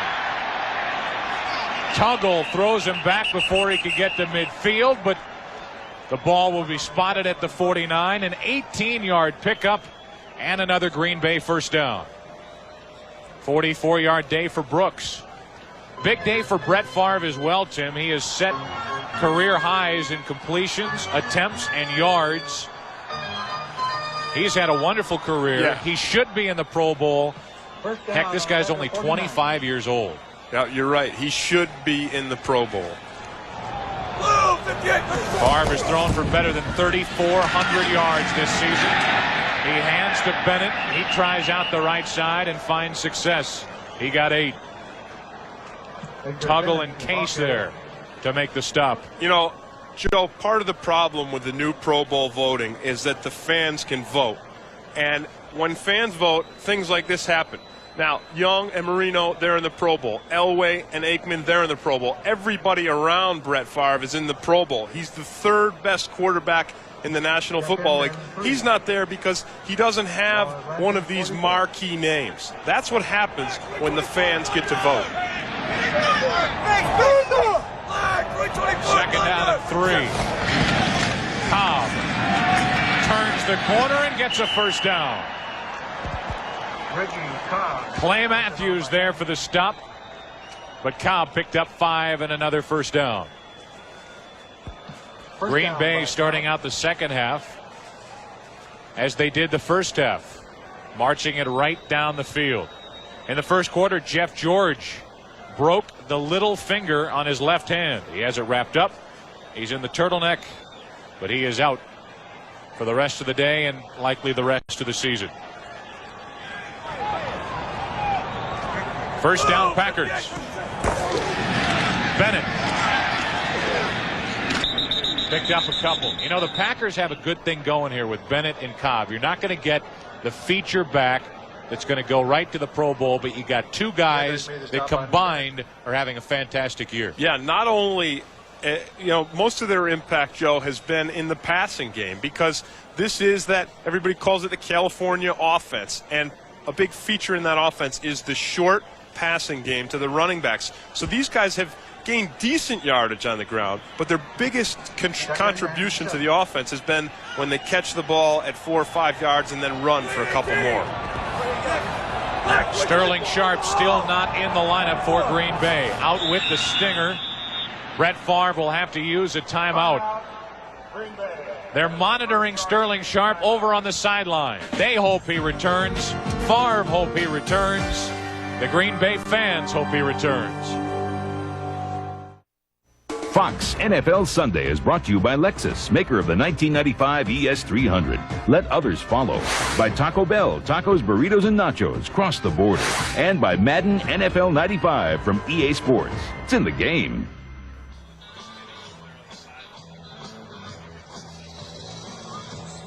A second down for Green Bay. Lester Archambault checks in for Chuck Smith, who left with a strained knee at the end of the first half. Favre to throw. Little pump fake, and he guns it to Morgan. Another first down for Green Bay at the 22. You know, the pump fake is one of the reasons why Brett Favre is having such a fantastic season this year, Joe. He has the sophistication now to draw the defenders away from where he really wants to go. Last season and the season before, he was too busy looking and seeking out his primary receiver. Now he knows where his primary receiver should be. He draws the defense away with the pump and then goes back to his prime target.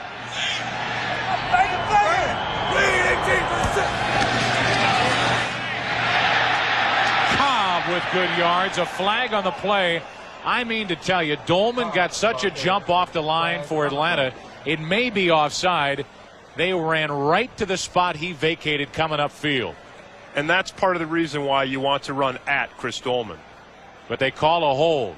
A hold on Green Bay. So big yards for Cobb, but it's coming back. Gary Lane. Holding offense, number 62, 10-yard penalty, still first down. Yeah, see, that does not surprise me and shouldn't surprise anybody in the least, because Guy McIntyre is a tough, mean player, but he's only 275 pounds. Jumpy Gathers is 6'7", 310, and he can bench press a house. See him there fighting, struggling. So you can't blame McIntyre for getting his hands wrapped around Jumpy Gathers. Heck, he probably thinks that this is a sumo wrestling match. First and 20. Screen pass. Not a big surprise. Bennett brought down at the 26. A pickup of 6. When you have a force, Joe Buck, like Jumpy Gathers, and he's coming all day, watch him here against Galbraith. He's coming hard. Galbraith actually is letting him go. That's how you slow him down. Turn him loose and dump the screen up over his head. Nothing will frustrate a strong, physical upfield pass rusher like a screen that gets just dumped over his head. Second down and 15.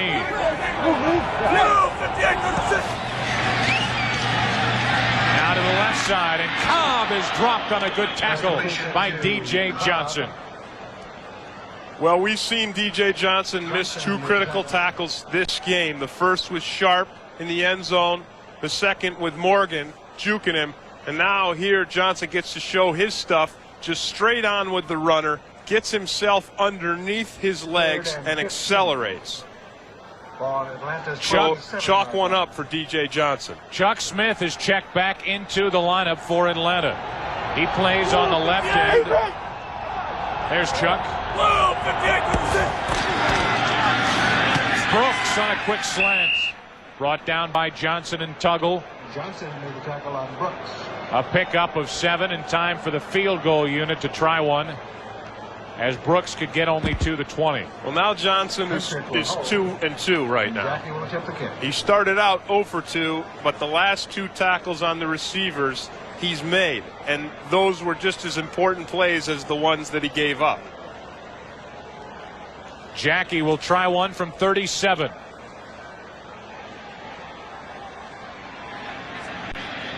Chris 0 for 1 today. Good snap, good hold. Poor kick. Jackie 0 for 2. He's missed 2 today, and the lead stays at 5. Good possession for the Packers. 37-yard try by Jackie. No good, and the Packers come away empty. One-year supply.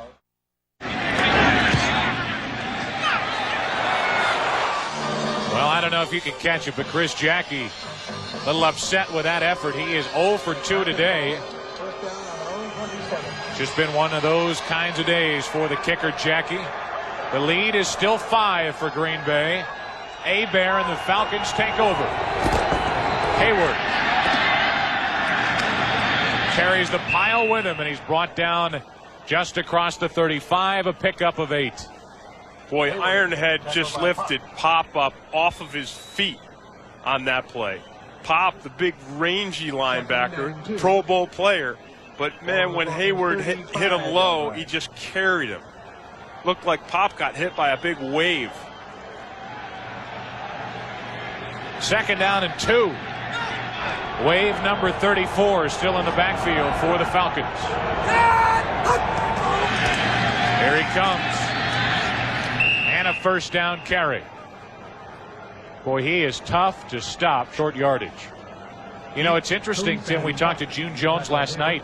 He still thinks Hayward is 25 pounds overweight. Yeah, he says that Hayward would play better at 245. I don't know. I think he's playing tremendous football at 270 because not only can he run and he still moves well, but he's such an asset in the pass protection at 270 pounds. It's like having an extra lineman back in the backfield with your quarterback. Mathis in motion on first down.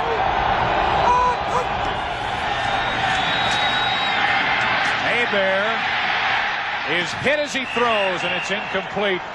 Rise in the intended receiver. Sean Jones was on top of Hebert, along with Pop. They were coming. Well, one thing about this field, Joe, it's going to deteriorate as the day goes on. You see Risen here making his cut and then slipping and sliding.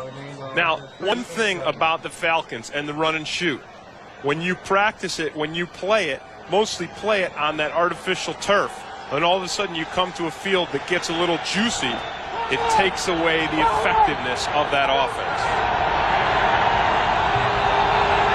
Second down and 10. Hebert rolls. Hebert runs. Bobby Hebert out of bounds inside the 45. A 20-yard pickup for the veteran out of Northwest Louisiana.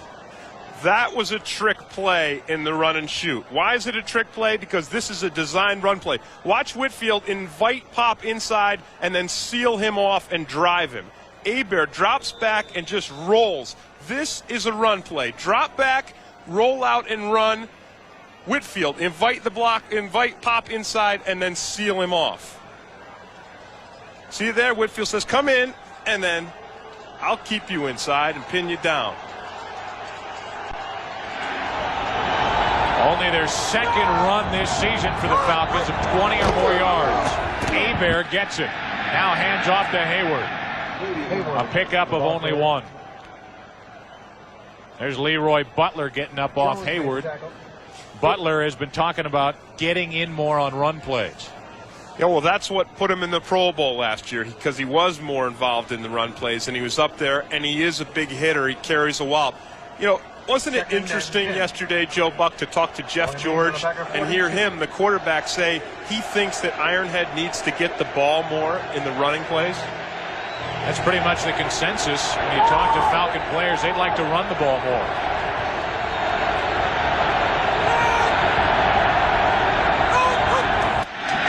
On second down, Hebert to throw.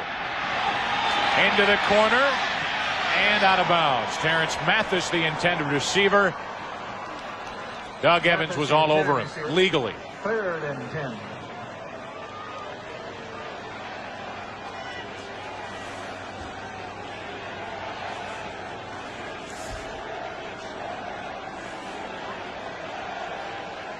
Third down and 10 facing Atlanta. 6 defensive backs check into the game for Fritz Shermer. Atlanta 4 out of 8 on third down today.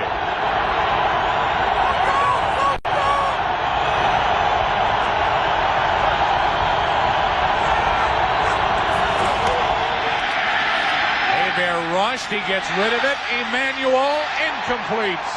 Buckley was there for the Packers.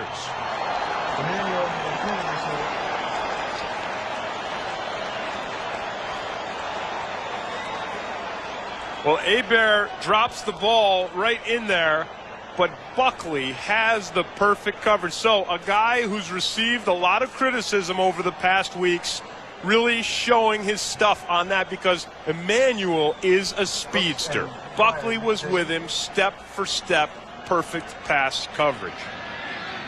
Alexander is third punt of the day. Brooks is back deep along with Pryor. Pryor with a fair catch back at his own 10. And that's where Brett Favre and the Green Bay offense will set up. The Packers have the ball and the lead. They have the Falcons by 5. We'll give you a look at the AFC East. Miami takes on Indianapolis later. They're on top with a record of 9-5. New England 8-6, leading the Bills 31-17. That would do it for Buffalo if they can't come back. And then the Jets, they trail 14-6 to San Diego. And if the Chargers can win that one, the third time will be a charm as they try to wrap up the AFC West. A flag on the play as Cobb gets the handoff. A pickup of 5, but a flag on the play. Gary Lane. And a hold against Green Bay.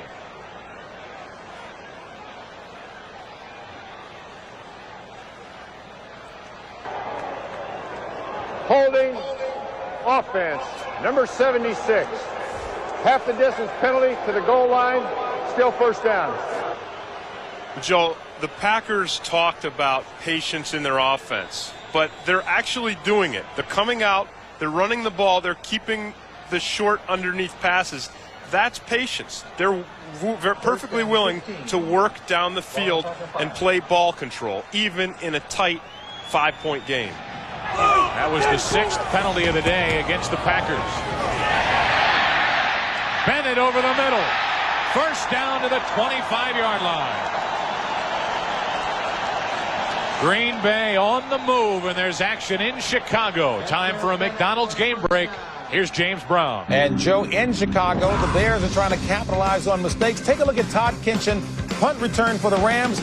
Mo Douglas knocks it loose. 5th fumble of the season for Kinchin.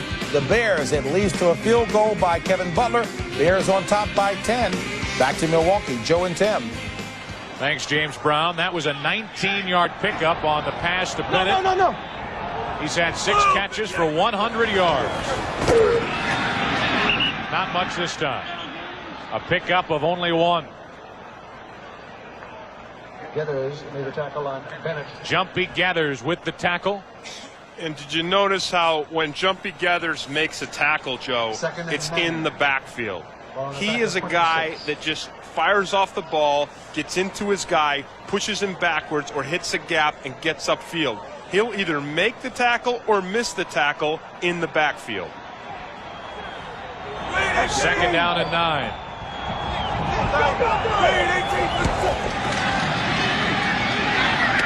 The tight end, Shimura,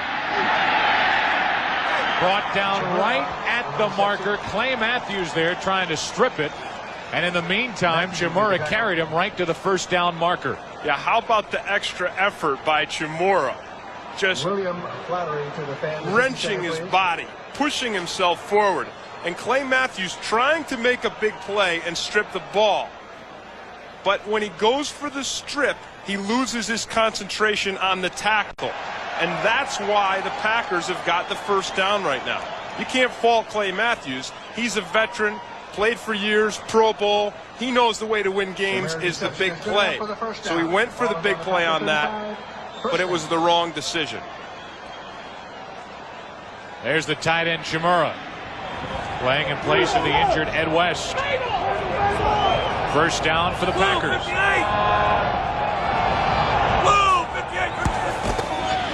Hand off to Bennett.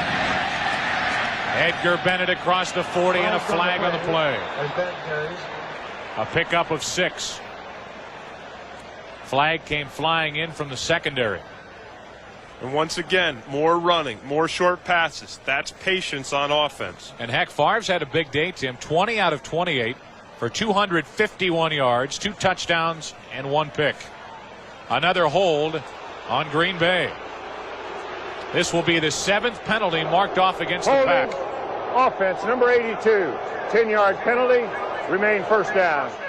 Reggie Johnson, the tight end, guilty.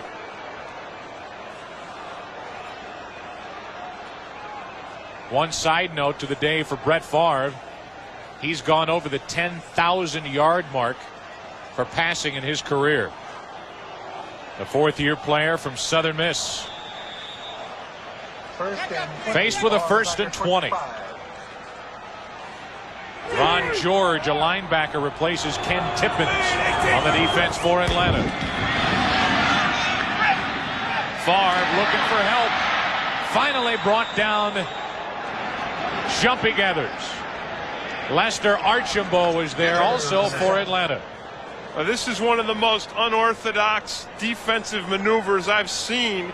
Watch Chris Dolman coming from the right side. He starts the pass rush, gets nowhere, and then drops back into coverage, frustrating the throw that Brett Favre wants to make. Watch him here.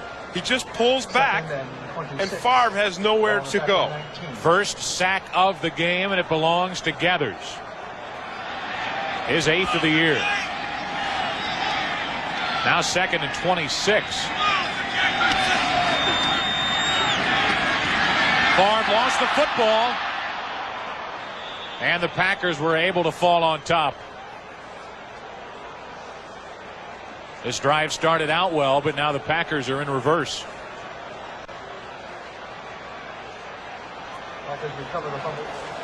When the ball gets on that mush, it starts to get slippery. Brett Favre loses his handle on it, and look who's there right up the middle of it.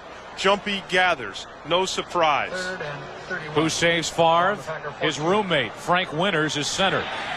That should be no surprise either, should it? Probably not the only time he saved him in one fashion or another. 3rd and 31. Big Chuck Smith throws it back into the face of Favre. And it's time for Green Bay to punt. That play by Chuck Smith shows 2 things. 1, athleticism, being able to stop and leap. 2, smarts, knowing he does not have the time to get to Favre, gathering himself and defending the pass. Well, what you're seeing are the defensive ends rushing, dropping back to take away that little dump pass. It happened twice on that possession. Once by Dolman, this time by Smith. Now Hendrick punts it away, and a beauty. Verdun from his 45 goes nowhere as Mike Pryor throws him back. The Atlanta Falcons, however, have great field position. They take over. They trail by 5. Cap, big room, big power. Check out the all-new Tercel, starting under $10,000. And here comes the redesigned Celica convertible. So hurry to your Toyota dealer now during the 16th annual Toyota-thon. New year, new cars, great deals.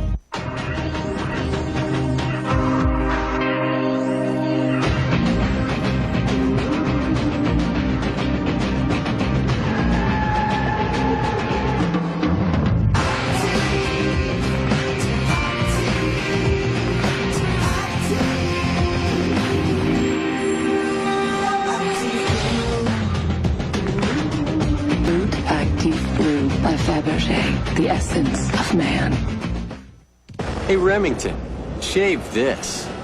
Remington's created the Triple Foil, the only shaver with 3 narrow microscreens for hard-to-shave places on hard-to-shave faces. The Remington Triple Foil. If you can grow it, we can shave it.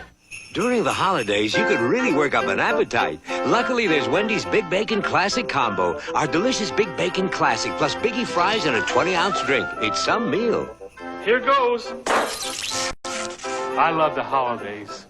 Freeze! He's back, and his son is following in his footsteps. Oh, evil sucks. Get Smart, coming this January to Fox. We'll give you a look at the AFC East. Miami takes on Indianapolis later. They're on top with a record of 9-5. New England 8-6, leading the Bills 31-17. That would do it for Buffalo if they can't come back. And then the Jets, they trail 14-6 to San Diego. And if the Chargers can win that one, the third time will be a charm as they try to wrap up the AFC West. A flag on the play as Cobb gets the handoff. A pickup of 5, but a flag on the play. Gary Lane. And a hold against Green Bay.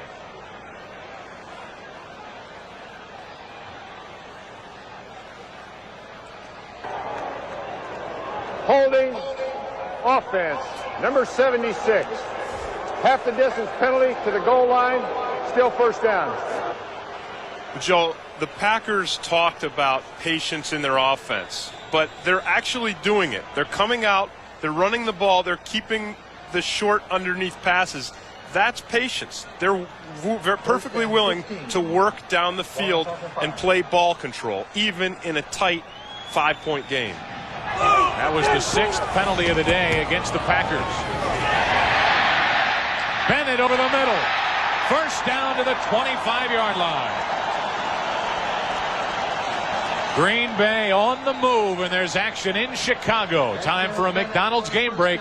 Here's James Brown. And Joe, in Chicago, the Bears are trying to capitalize on mistakes. Take a look at Todd Kinchin. Punt return for the Rams. Mo Douglas knocks it loose. 5th fumble of the season for Kinchin. The Bears, it leads to a field goal by Kevin Butler. Bears on top by 10. Back to Milwaukee, Joe and Tim. Thanks, James Brown. That was a 19-yard pickup on the pass to Bennett. No. He's had 6 catches for 100 yards.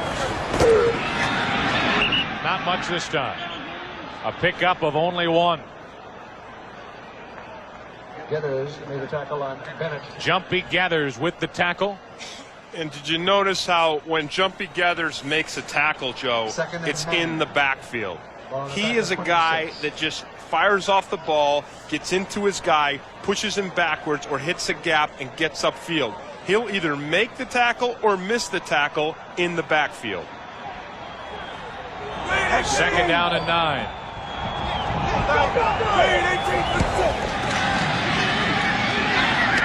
The tight end, Shimura.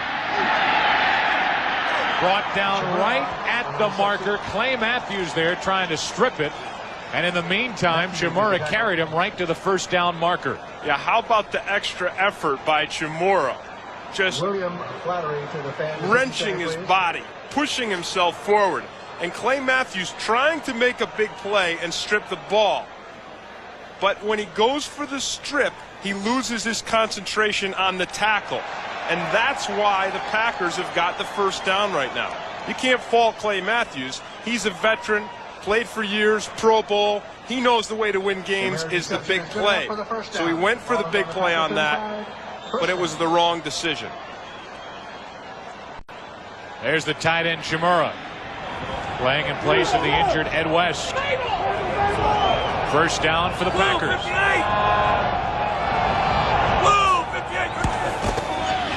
Hand off to Bennett. Edgar Bennett across the 40 and a flag on the play. A pickup of 6. Flag came flying in from the secondary.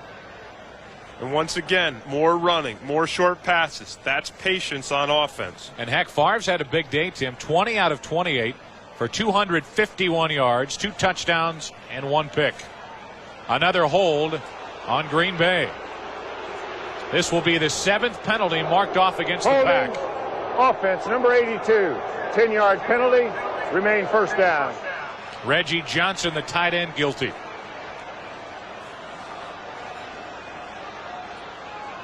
One side note to the day for Brett Favre. He's gone over the 10,000-yard mark for passing in his career. The 4th-year player from Southern Miss. Faced with a 1st and 20. Ron George, a linebacker, replaces Ken Tippins on the defense for Atlanta. Favre looking for help. Finally brought down. Jumpy gathers. Lester Archambault was there also for Atlanta. This is one of the most unorthodox defensive maneuvers I've seen. Watch Chris Dolman coming from the right side. He starts the pass rush, gets nowhere, and then drops back into coverage, frustrating the throw that Brett Favre wants to make. Watch him here. He just pulls back, and Favre has nowhere to go. First sack of the game, and it belongs to Gathers. His 8th of the year. Now 2nd and 26. Favre lost the football, and the Packers were able to fall on top. This drive started out well, but now the Packers are in reverse.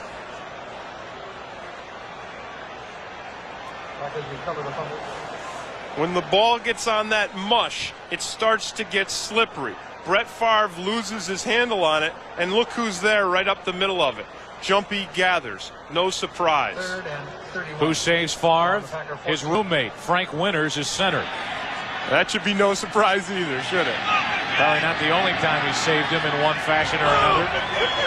3rd and 31. Big Chuck Smith throws it back into the face of Favre. And it's time for Green Bay to punt. That play by Chuck Smith shows 2 things. 1, athleticism, being able to stop and leap. 2, smarts, knowing he does not have the time to get to Favre, gathering himself and defending the pass. Well, what you're seeing are the defensive ends rushing, dropping back to take away that little dump pass. It happened twice on that possession. Once by Dolman, this time by Smith. Now Hendrick punts it away, and a beauty. Verdun from his 45 goes nowhere as Mike Pryor throws him back. The Atlanta Falcons, however, have great field position. They take over. They trail by 5. Fox NFL Sunday is brought to you by O'Doul's. It's what beer drinkers drink when they're not drinking beer.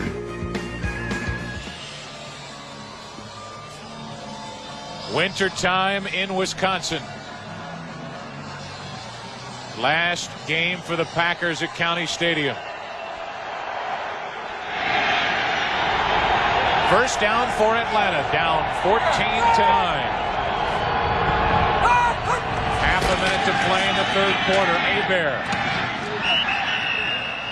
throws incomplete, looking for Rison, and Evans was there step for step. Evans is doing as nice a job as any cornerback in the league on covering Andre Rison.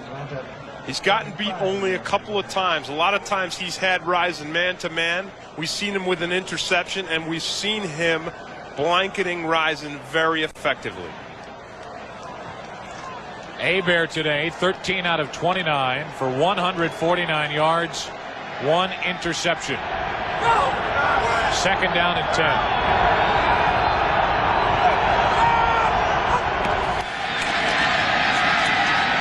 Over the middle, Hebert hit as he throws, and it's incomplete. Ricky Sanders, the intended receiver. Sanders, the intended receiver. Our game summary is brought to you by Budweiser. Total yards, Green Bay starting to pull away. Jackie has missed 2 field goals, the latest one of 37 yards. Favre has had a big day. And for the Falcons, Jeff George is out with a broken finger, the little finger on his left hand. Yeah, when you look at this discrepancy here, Joe, in the yardage, here's the reason why the score is so close. Those 2 missed field goals stifling a good Green Bay offensive drive twice. 3rd and 10. Emmanuel couldn't hang on. He was open. He was coming across the middle. Emmanuel, the intended receiver. And he could not bring it in. Good throw by Bobby Hebert. Good field position, but nothing comes of it. And this is why coaches cringe when they have to play a rookie. Because when you need it, sometimes the rookies just come up short. No reason in the world that Burt Emmanuel should have dropped that pass. Bobby Hebert has missed on his last 9 pass attempts. Time for Harold Alexander to punt. Poor punt. Poor punt. He had a chance to pin the Packers back in their own end. They'll end up with decent field position out around their own 30. The Packers have the ball and a lead. The only playoff game ever contested at County Stadium was the 1967 Western Division Championship between the Rams and the Packers.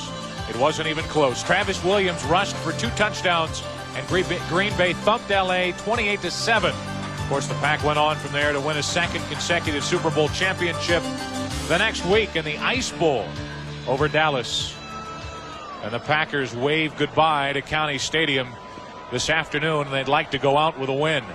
The Atlanta Falcons would love a win to stay alive in the playoff hunt. Ball on the back of 30. First down. When you're running the run and shoot, you got to put a little shoot into it.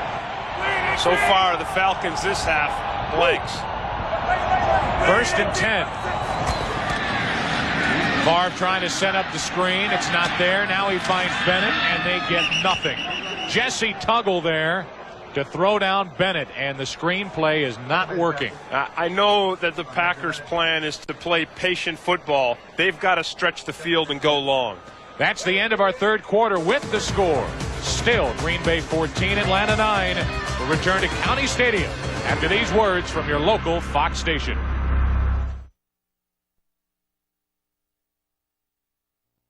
Watching Fox NFL Sunday.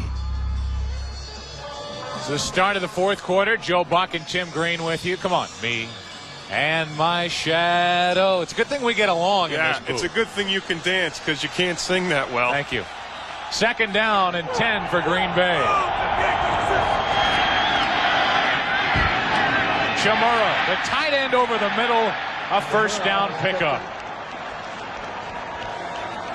Matthews made the tackle. Brett Favre is playing this 2nd half without his favorite target, Sterling Sharp, who is out with a stinger in his neck on a hit he took from Brad Edwards back in the 1st half. I think, Joe Buck, that the Packers are being conservative with Sterling Sharp. They believe they can win this game without him. If they do need him, if they do lapse behind, I predict that you will see him come back later in this game. 2 tight ends into the game for Green Bay on 1st down. Bennett. Good work by the Falcons to string it out. And Bennett did not find much. He found Kevin Ross. That's who he found. Shelley made the tackle. Elbert Shelley there as well for the Falcons. The Falcons defense, Joe, has not had problems this season shutting down the run. They're pretty good against the run. The problems that they've had has been mostly with the pass. 2nd and 8. Kevin Ross, the free safety.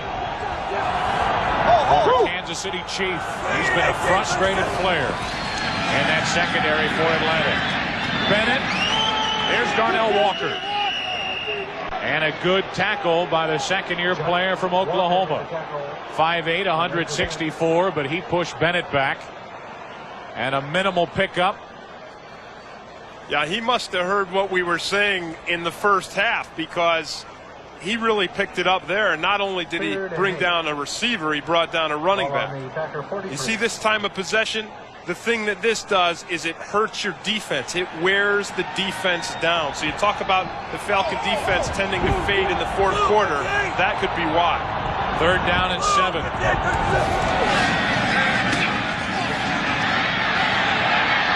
Favre gets out of trouble, but throws behind his intended receiver, Charles Jordan.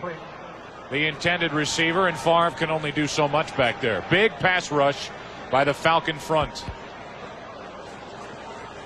You know, a lot of quarterbacks, you put the smack on him like they just did there on Favre, and it might shake him up. It might affect him. You hit Brett Favre in the face, the only thing it does is it makes him play better. Craig Hendrick back to punt it away for the Packers. Clarence Verdun back standing at his own 20.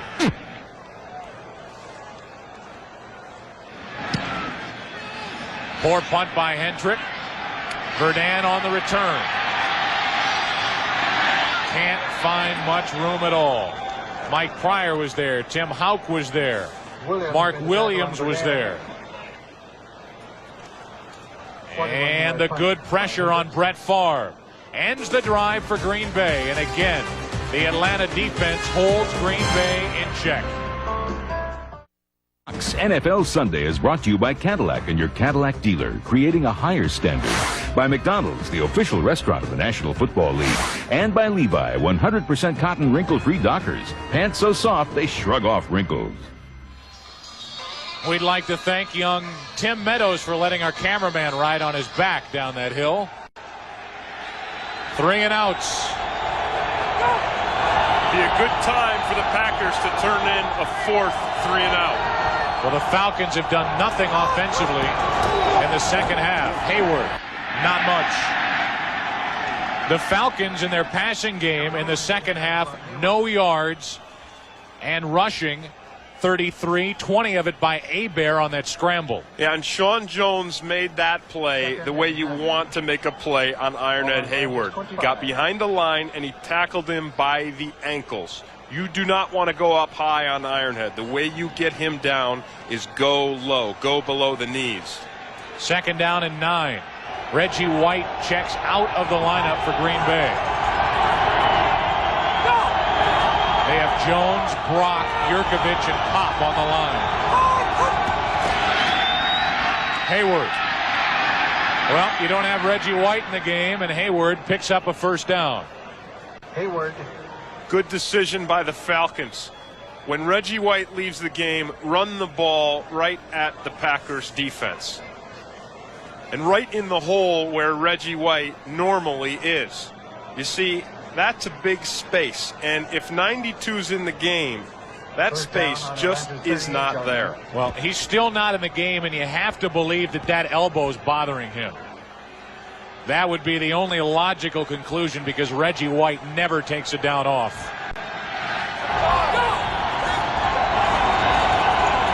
First down for Atlanta. Pass complete, and then a big hit by Corey Harris.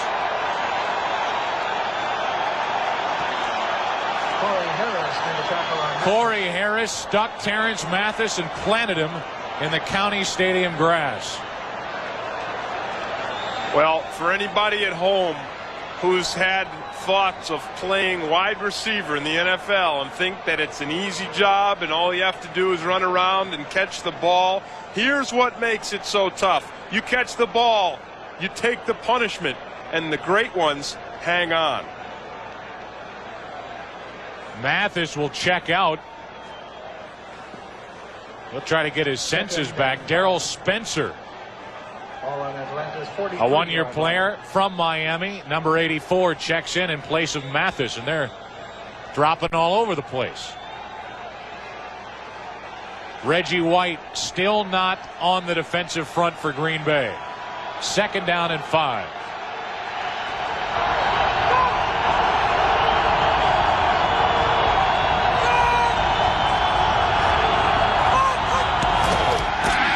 Hayward.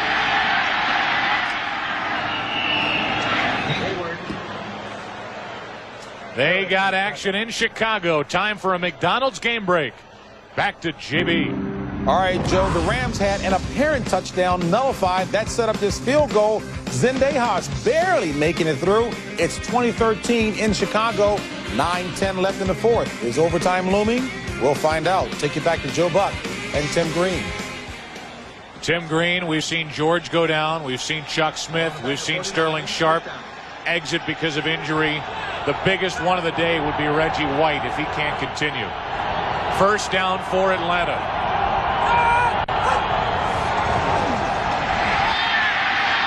Hebert rolls. They set up a screen for Sanders. George Kuntz brings him down. Says George. Yeah. That's working when you're an inside linebacker to sift your way through those big offensive linemen. Get behind the protection and bring down the screen. There's the Baker coming in high, taking one low, and look at Kuntz. Breaks through 3 of them.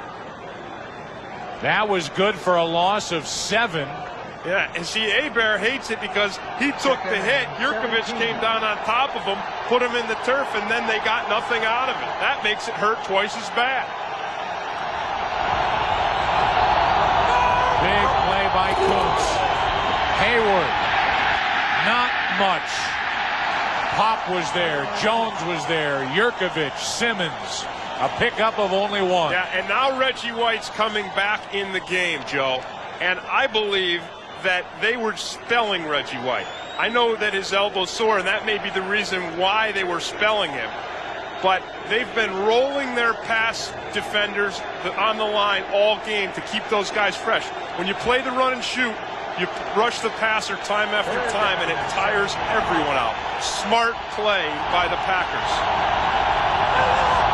3rd down and 16.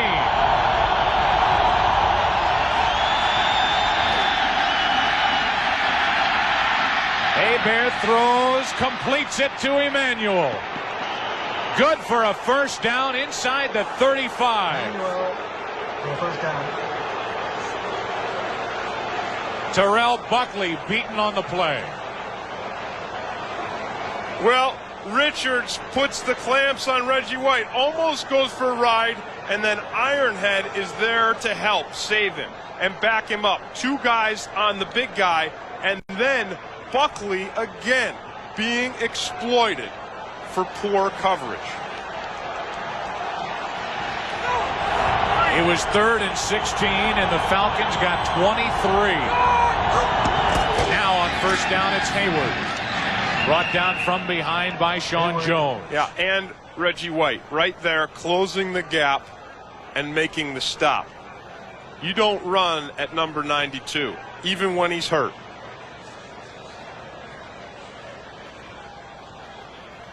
Gets into Zandowski, sends him one way, comes back the other, and Sean Jones helps out. George Kuntz, a linebacker, checks out. Mike Pryor, an extra defensive back, checks in on 2nd down and 7. Hayward still in the backfield. We've seen nothing of Eric Pegram here today. Hebert to throw. Risen. Andre Rison out of bounds inside the 5. Rison on the completion. Evans missed the tackle. Butler forced him out of bounds, and it's 1st and goal, and Rison makes a friend on the sideline. Yeah, it must be a Falcon photographer, but that's what the Falcons have to do. When you need it most, you go to number 80. Sure, Evans is there, and Evans even had him covered. then Butler's there to help out. But Rison can still make a big play, even in double coverage. First catch of the second half for Rison. First and goal from the 5. Rison again, almost intercepted by Evans. Almost his second of the day.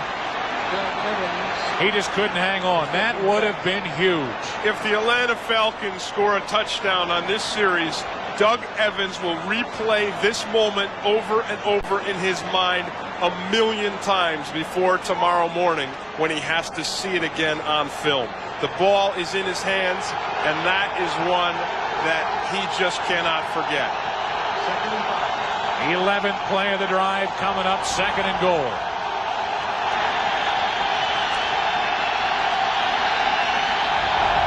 Falcons trailing by 5.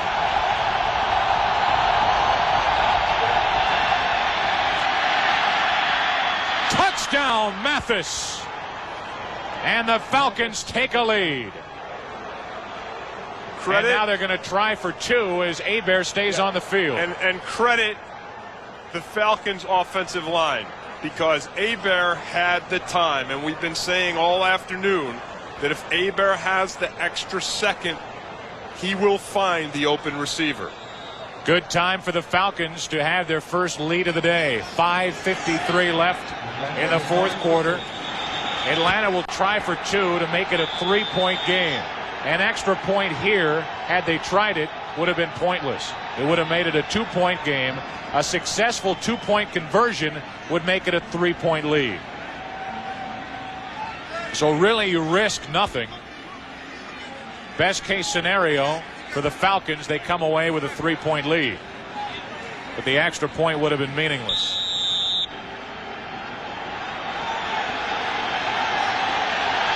The Falcons are 0 for 1 on 2-point conversions today. 2 for 3 on the year. And they've tended to go to Mathis on 2-point conversions. This time it's Rison. And the Falcons lead by 3. Andre Rison makes good on the 2-point conversion. Before that, it was Mathis into the end zone, and the Atlanta Falcons lead it 17-14. 5:53 left to play in Milwaukee. The Atlanta Falcons have a 3-point lead, and Scott Tyner to kick it away. Robert Brooks, a dangerous return man, is back deep. A high kick, a short kick, and on the run it's Harris. He takes it out to the 40. So great field position for Green Bay. They now trail by 3. And Joe, with a 2-point conversion, critical tactical mistake. Reggie White on the outside. He needs to be inside, getting into Hebert's face. He didn't get there. No pressure. Hebert has time. Reggie White's out of the play.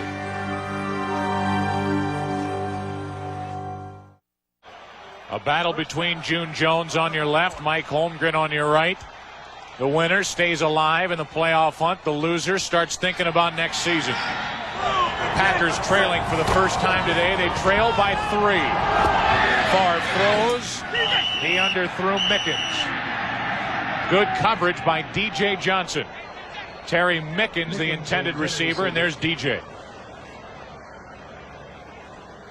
Well, was absolutely wrong about Sterling Sharpe, Joe, because if he could play, now is when he would play. So that stinger that he suffered in the first half, a bit more serious than a normal stinger. He's in the locker room, we get word. So not available to Brett Favre. Second down and 10. Favre has to run. He doesn't get much, and he's brought down by Jumpy Gathers. What a season he's had for Atlanta.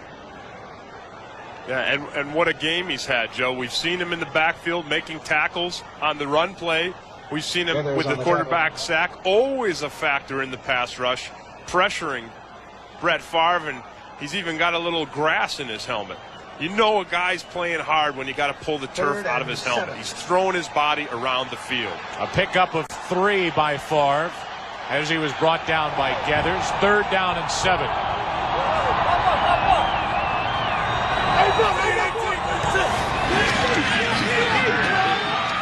Favre over the middle, incomplete. Good coverage by Case Morgan, the intended receiver, in time for the Packers to punt. Well, if ever Brett Favre needed to use a pump fake, it was on that play to draw Scott Case away. Brett goes right to the receiver, and Scott Case has been around the league too long, 11 years, to make a mistake like that. There's where the pump fake was a must.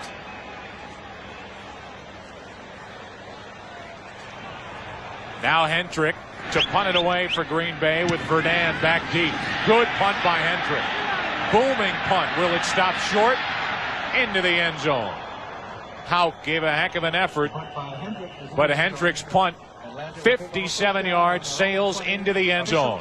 Now Atlanta has the ball, and if Green Bay has any hopes of the playoffs, it's up to the defense. Fox NFL Sunday is brought to you by Miller Lite. You can expect great things from the great taste that's never watered down. Now that looks like a lot of fun, but not near the fun we're having here at County Stadium in Milwaukee. It's up to the Packer defense to give their offense another chance. The Falcons lead by 3, and they have the ball with 4:41 left.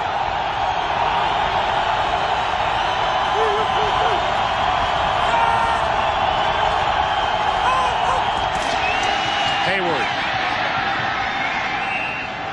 Sean Jones came down from the end to make the stop. Hayward picked up 4. Well, this is a time when you think that the Falcons will just run out the ball, but they have the run and shoot offense. 4 wide receivers, only 1 running back, and they can't afford to just run out the ball. They don't have a consistent 2-back ground game with a lead blocker and a runner. They will have to continue to mix it up because that's what this offense is built upon. Passing first, running second. 2nd down and 6.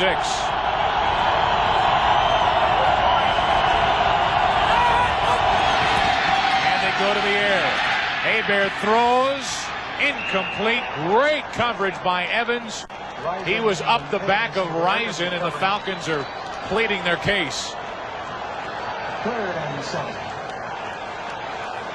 You know, when you can battle Andre Rison, and as Doug Evans has all day, and go one-on-one with him and win as many as you lose, you are having a heck of a day. 6 defensive backs check into the game for Green Bay.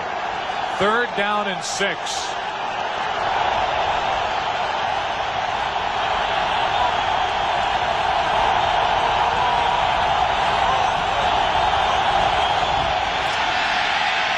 Over the middle, it's Sanders. And a 1st down for Atlanta. Yeah, that's all the Falcons' offensive line and Craig Ironhead Hayward. The Packers sent a bunch. The line picks them all up, and you can't cover that guy streaking across the front, the middle of the zone when you're man-to-man coverage and the quarterback has time. 3:20 and counting. Green Bay has 2 timeouts remaining.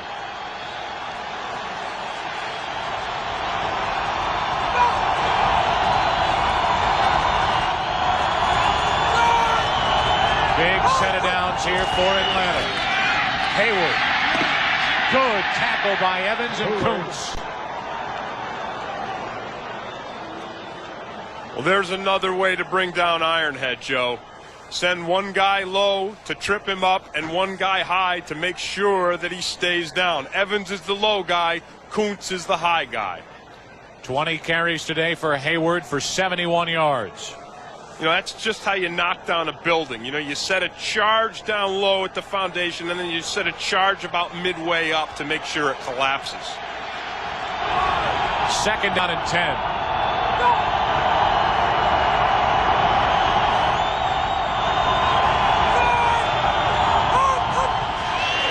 Hayward again.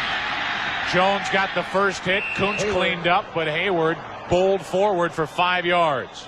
And now Green Bay will spend a timeout. Green Bay, That is her second charge. The 2-minute warning coming up in 11 seconds, and then only one timeout remaining for the Packers. Atlanta leading by 3. They have the ball. 2:10 remaining. This game is presented by authority of the National Football League and is intended for the private use of our audience. Any rebroadcast or other use of this telecast without the written consent of the Green Bay Packers and the National Football League is prohibited. Saturday at noon Eastern, spend the day before Christmas with a #1 pregame show on television. Join Terry, Howie, Jimmy, and James as they give you the latest inside scoop on the wild NFL playoff picture. Then playoff hopes are back on the line. You see the slate of games. Will Green Bay be hoping for a playoff spot? A big 3rd and 4 facing the Falcons. Hebert throws, incomplete, out of the reach of Andre Rison. Doug Evans there again, and he has been challenged time and time again today and all season, and Doug Evans came up with a good one there. Yeah, and there is one of the classical weaknesses of the run-and-shoot offense, Joe Buck, because the run-and-shoot requires not only that the quarterback make the correct decision, but that each of the 4 receivers make the correct decision, and there was a miscue on that play there. Harold Alexander back to punt. Robert Brooks, a very good return man deep for Green Bay. Low snap, handled, poor punt again. Brooks on the run from his 30. Finds Ron George and then takes a seat. 32-yard punt, just a 2-yard return. And the Packers have the ball at their own 33. And they have one more chance. It's up to Favre and the Pack to stay alive for the playoffs. At the end of the game, Joe Buck and I will select the Miller Lite player of the game. You're looking at a possible candidate right there, Jumpy Gathers. He's had a big day against the run, against the pass. But, of course, if the Packers can pull it out, Joe Buck, it could be Evans, could be Favre, could be Bennett. Well, we're going to find our man, it looks like, in the last minute 58. First down from their own 33. Favre over the middle. The tight end is all alone. That's Chamorro. He's brought down at the 42, a pickup of 26. Joe, all day the Packers have been attacking the Falcons outside in the pass game against the corners. But every play, they run Chamorro or a running back down the seam. He had another chance, couldn't hang on. Got the hit from Case. The throw was a little high. You know, it's as if Mike Holmgren has lulled the Falcons defense to sleep by attacking the outside in the passing game. And now when they need it most, they go to Chamorro in the seam, not only once, but twice. Here's a spot where the Packers really missed their starting tight end, Ed West. 2nd down and 10.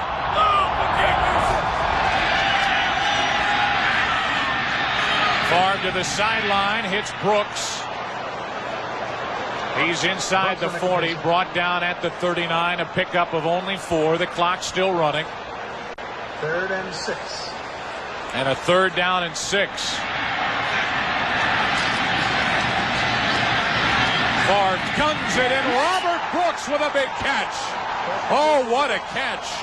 That was a rocket. And Brooks pulled it in, stretched out on the sideline. Well, when you get used to catching that speed ball all season long, it never pays off any better than it does in the 15th game of the season when the playoffs are on the line. Jackie getting ready, but Favre has loftier thoughts. The Packers down by 3. Favre to the sideline, incomplete.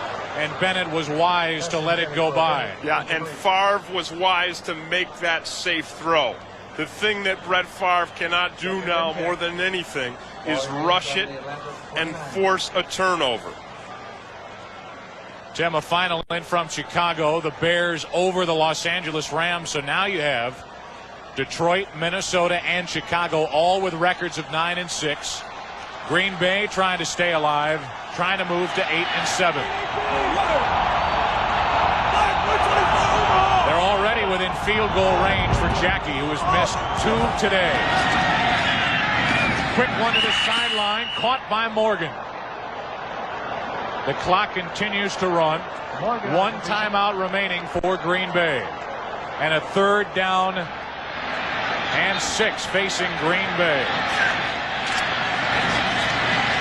Over the middle, Brooks lowers his head and got a 1st down. Will spike the ball, and the Packers will shoot for the end zone.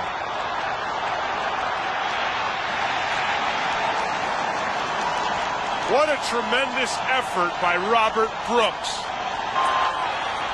And lay his body out to secure the 1st down. He made a big catch on the sideline earlier.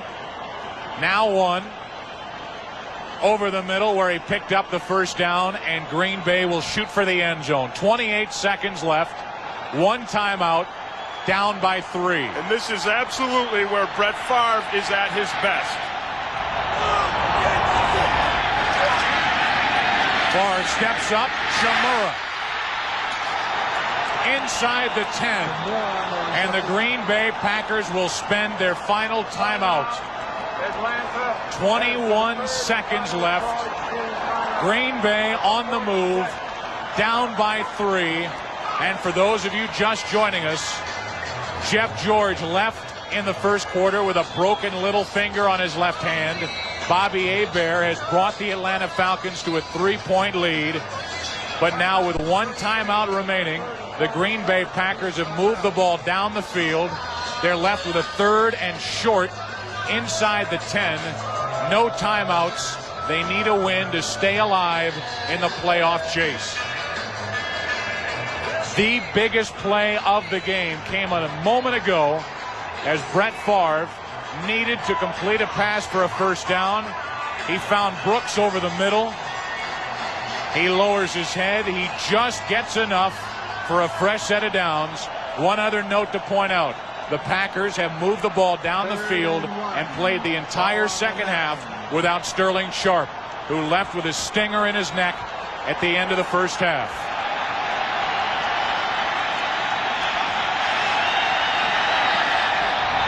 3rd down and 2. Favre to throw.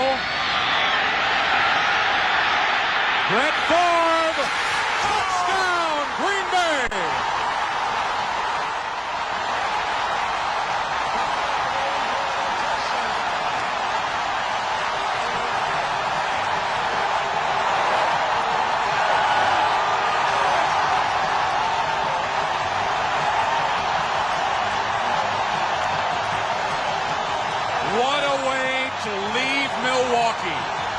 The last ever game here at County Stadium, and they're on their feet in a salute to Brett Favre.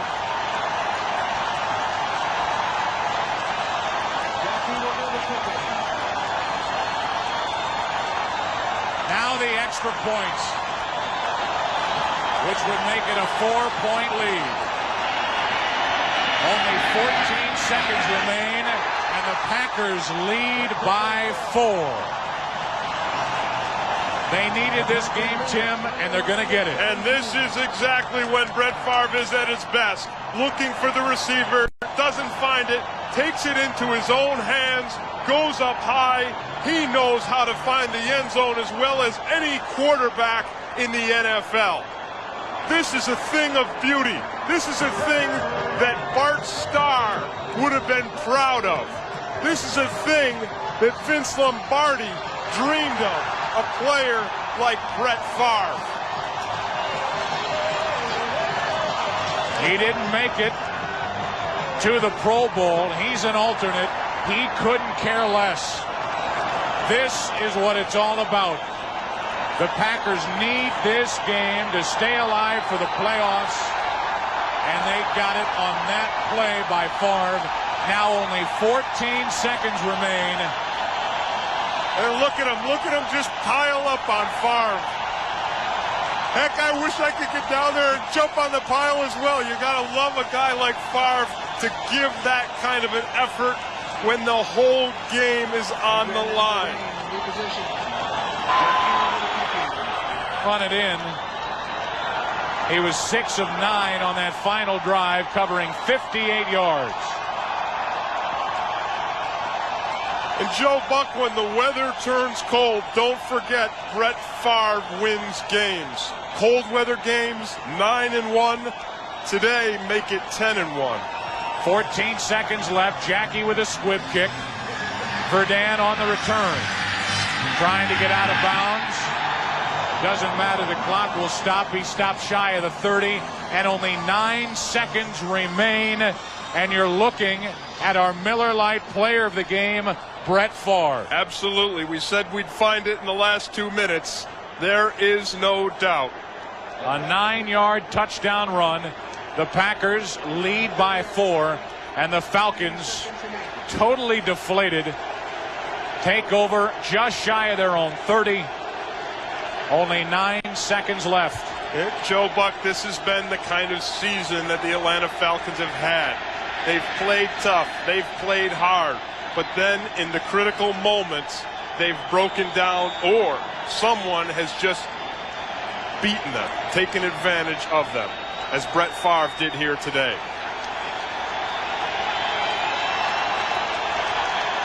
Nine seconds remaining. Last chances for Atlanta.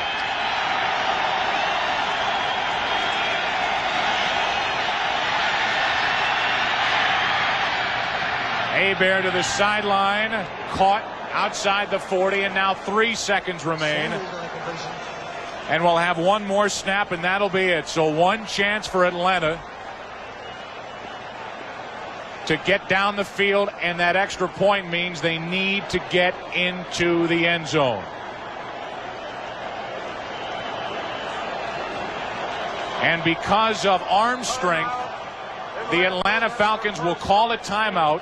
Bobby Hebert will check out, and we'll get a look at Perry Klein, a rookie from CW Post, who will come in and heave the ball down the field because he has a stronger arm than Bobby Hebert. Right. Well, Bobby Hebert used to have one of the stronger arms in the league, but he injured his elbow a couple of years ago, and he has struggled with that injury since. He's had surgery, and that has cut down on the distance that he can throw the football.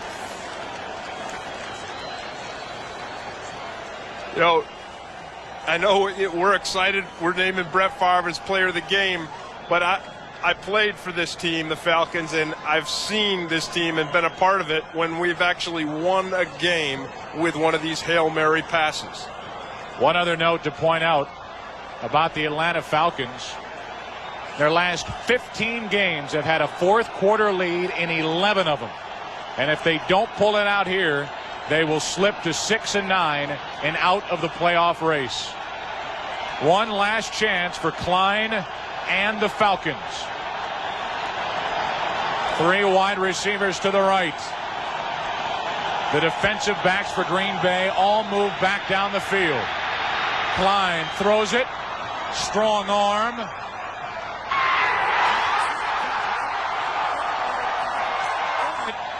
(21-17).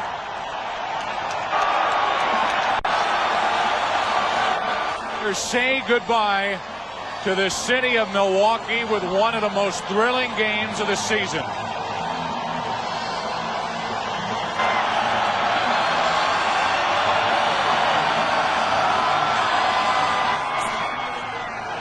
Final score: Green Bay 21, Atlanta 17. A reminder to stay tuned for the NASDAQ stock market post-game report coming up next. For Tim Green, I'm Joe Buck, saying goodbye from Milwaukee and to Milwaukee, where a 61-year relationship comes to a close between the Packers and this great city. They've played their final game in County Stadium. So long to Milwaukee from the Packers. This has been a Fox Sports presentation.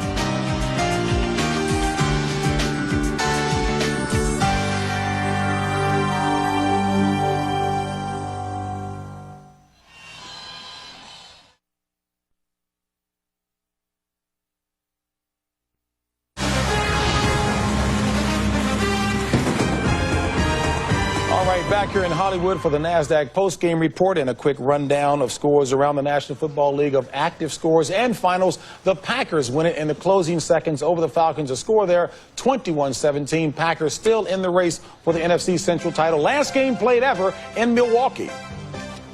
And Jeff George leaving early with a broken pinky. Comes back, blitz, there you have it, blitz. Anthony Morgan, 15-yard touchdown pass, second touchdown pass on the day for Favre, 30 for the year. Haywood over, touchdown after fumbling early, 2-yard touchdown run. Atlanta making a game out of it, JB. And take a look at Bobby Hebert. Hebert finally steps up, Terrence touchdown. Mathis. Favre out, looking. Cuts the corner, speed out of Mississippi. Touchdown. Yes, sir, that won it for Green Bay. There's no question about it. He had to get the Mississippi in there, and Green Bay pulls it out. The final score, 21-17. Looking out for the southern half of the country is Terry Brown. Staying in our favorite division, Detroit, Minnesota, Chicago, now they're all 9-6. The Packers could be 8-7. Maybe 4 teams from the Norris division could skate into the playoffs after all. That's never happened. What they needed, though, was a win over the Atlanta Falcons in the final game ever at the frozen bratwurst of Milwaukee's County Stadium. Here we go. They played games in Milwaukee since 1933. This will be it. Thanks for the memories and good early ones. Favre, Sterling Sharp, 10 touchdowns for these two in the last 5 games, 7-0. Jeff George completes the pass to Terrence 12th of Never Mathis over the middle. But the news is bad. George is not a bad back. He breaks his little finger on the other hand, and George is gone. Bobby Hebert in. George going up to throwing just 3 passes. Still in the first quarter, the Pack continue to drive, and Favre is chased out of the pocket by number 90, Chuck Smith, had a good year. But watch him scramble and find Anthony Morgan in the flat to keep the drive going. Now 3rd down again. Favre reads the blitz and throws it to Anthony Morgan from John Adams High School, Cleveland, Ohio. Your alma mater, 14-3 Pack. Second quarter, the Pack is up 14-9, but then they get some bad news. Brad Edwards nails Sterling Sharp right here, and Sharp had to leave. And Sharp does such a good job of so many other things than catching the ball, and unfortunate they're trying to throw a block at the line of scrimmage, gets himself hurt. And Bad Moon Rising wanted to see how he was doing. Now, how is Bad Moon doing? Well, Hebert completes a 25-yard pass to him in the 4th quarter, and all of a sudden the Pack machine, they'd stopped on 14 points. Rising over 1,000 yards for the 5th straight season receiving. 2 plays later, Hebert. Mathis is wide open. Falcons take the lead, make a 2-point conversion, 17-14, Atlanta. The thing to watch here, the Green Bay Packers playing defense in the red zone. You don't want to back up deeper than the line of scrimmage, deeper than the goal line. You look at the Packers there, 3 yards deep in the end zone. Doesn't do any good when the guy catches the ball right on the line. They need help in the 2-minute warning. Brett Favre, boy, he loves the situation. The right down the middle of Mark Chimura. Get up, Mark, get up. Well, all right, that's good. 3rd down again. Favre to Robert Brooks. Great catch. Keeps the feet in. Stops the clock. 3rd down again. Favre. Touch to Brooks. Can't get out. They call the final timeout. Mike Holmgren. No. Keep going. What the heck? Go for it. 3rd down again. No timeouts left. 20, 19, 18. Favre sees his spot. To the 10. To the 5. He dives. Touchdown. The Packers win it. 21-17 as Favre. I'll tell you what. It was a gutsy play, Tom. Play of the year for the Green Bay Packers. Brett Favre outruns Chuck Smith around the corner, and then look at the determination. He dives right there. He knew he had to get the ball in on that play. Doubt that they could have gotten up to stop the clock after that. The Falcons' valiant effort dejected, and the Packers live in the playoff hunt. They actually can still win the division. I know they're behind 3 teams, but trust me, they can still win the division. All I want for Christmas is the playoffs. And the Packers win it 21-17, closing out their life at Milwaukee, 105-61-3, 2-1 this year. Favre afterward talked about the winning play. I scored, and I was so blown anyway. A 9-yard run to me is I'm done for the day. I don't know how those running backs do it, but Chimura knocked me down, and Frankie knocked me down, and I couldn't breathe. I was telling them, get off of me, but they were just excited, and that's what football's all about. Of course, Favre began his NFL career with the Atlanta Falcons. Favre 29-44, 321, 2 touchdown passes, and the run in. The Pack struggled in the middle of the game, but at the end, it was Brett. Well, what a great thing to see him have some success. He gets so excited about playing the game. But early in this game, they had a lot of success, and then Brett Favre, just before the half, he throws the INT. And I think, again, we saw an example of his maturity, along with some help from Edgar Bennett, his rushing, his receiving. But he settled himself down, Brett Favre, and got the big score at the end of the game. And this is a team that you wouldn't want to play. You don't know where they're going to end up in that playoff picture. You wouldn't want to play this team in the wild card round or that first round. Well, you know where they end up next week? The Bay of Pigs. Tampa Bay and Green Bay at the Big Sombrero, maybe for the first time ever, a Bay of Pig game with playoff implications. That's a first. Inside the number.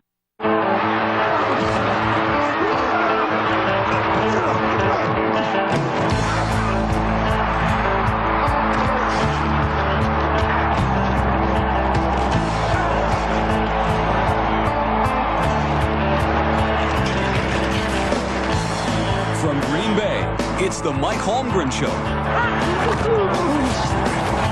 And now, here are your hosts, Coach Mike Holmgren and Kevin Hunt.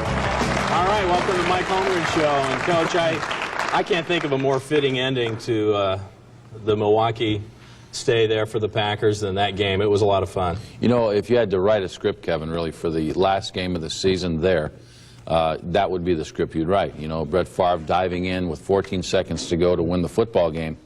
I would have appreciated a little more leeway, however, during the football game, because it was very hard on all of us. But the fans were so wonderful. I had a unique experience, I think, after the game, being able to just go over to the stands a little bit and you know, just in a very small way acknowledge what they've meant to us and thank them. And I was, quite frankly, overwhelmed. I mean, it was really something very special. It almost feels like you deserve one of these, and so does the team, because you've had some tough losses this year. And during that three-game stretch, I know some of the players feel like not only the media, but some of the fans were abandoning them. But I guess that has changed a little bit right now, hasn't it? Well, you know, in this business, the emotions run with your wins and losses. Mm-hmm. When you lose a couple, everyone's a little bit down. When you win a couple, everyone's up. That's what's fun about football, really. And I know this, you know you're alive. I mean, you're just all over the place. Our fans have always been with us. And we need them on Saturday. And if we get in, we'll need them through the playoffs. Let's take a look at the highlights, because I know they always come to Tampa in droves, but this was a lot of fun. Brett Favre to Sterling Sharp to get this going. Well, we had a nice drive that culminated in the throw to Sterling, and it worked just like we thought it would there. I know you've had this play in there before, Sterling in the backfield as a running back. Well, we stuck him back there because it has been a passing thought. Now we're going to hand him the ball and try and trap that thing, and he got a good play. I expected more, quite frankly. I thought we could really get him on that one. I know yesterday, Coach, you said after the game that you were almost scored too easily in the first two drives because you had another one here. Well, what happens is we were almost flawless in the first two drives. Here, Brett throws a nice ball to Anthony Morgan for the touchdown. And then you have a chance, you get this feeling like you can do it whenever you want to do it.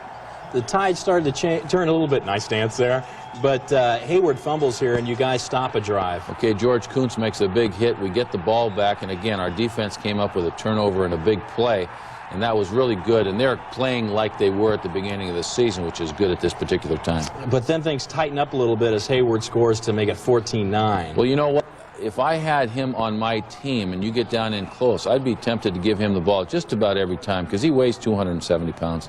And we'll talk more about that in a second. But here's Brett. I love this play personally. He makes something out of what could have been bad.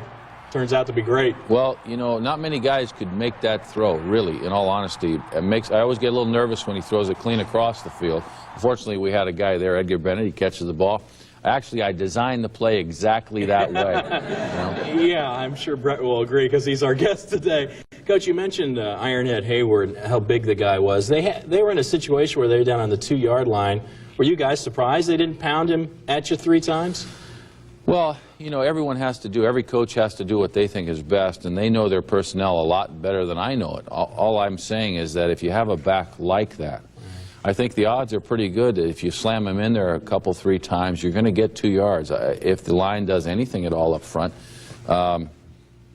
you know, but I'm not second-guessing their calls. They know what they have on their football team. Well, let's take a look at the next tape, and it starts off at the end of the first half. Doug Evans gets his first interception of the year. Well, Bobby Aber has to step up, and Doug overplayed the ball and catches the ball, which is crucial for a defensive back. They get their hands on it. Now it's important that they catch it, and Doug did a great job there. I know this is one that Doug will not forget because he almost had another big one.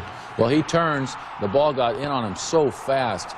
And, oh, what a play that would have been had he been able to. It was a great play, and if he had been able to hold on to it, I think we all would have breathed easier near the end. Yeah, the tough part is the very next play. They get the touchdown to Terrence Mathis. Well, I thought it looks like we're a little soft right there. Down in the goal line, we can't be waiting in the goal line or in the end zone for plays like that. We got to hug those guys up pretty good. Here's your last drive. It starts off great. Favre to Chimura. Well, you know, they're best friends. Now here, Mark, you know, stumbles around just a little bit, but makes the big catch to get us going.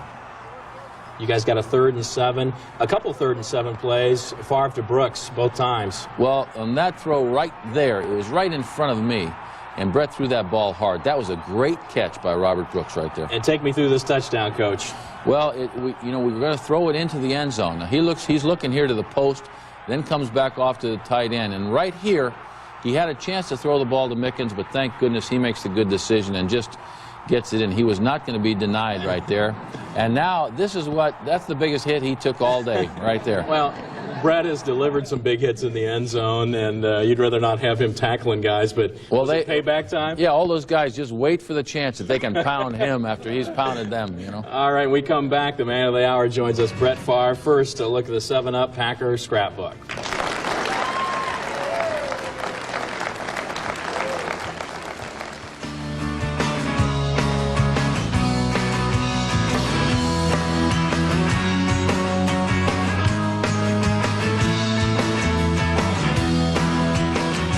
The Mike Holmgren Show is brought to you by... Favre goes straight back in the pocket. Favre looking. Now Favre running to the right. Favre is on the run. Favre is down the sidelines. Favre, touchdown!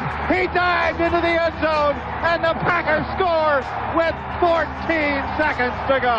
Unbelievable. All right, welcome back to the Mike Holmgren Show. Brett, let's just talk about that touchdown. Was that the biggest hit you've taken this year at the end of that? I'd have to think so. Frankie and Chimura, and I saw Joe was on the pile too. That makes for a big load.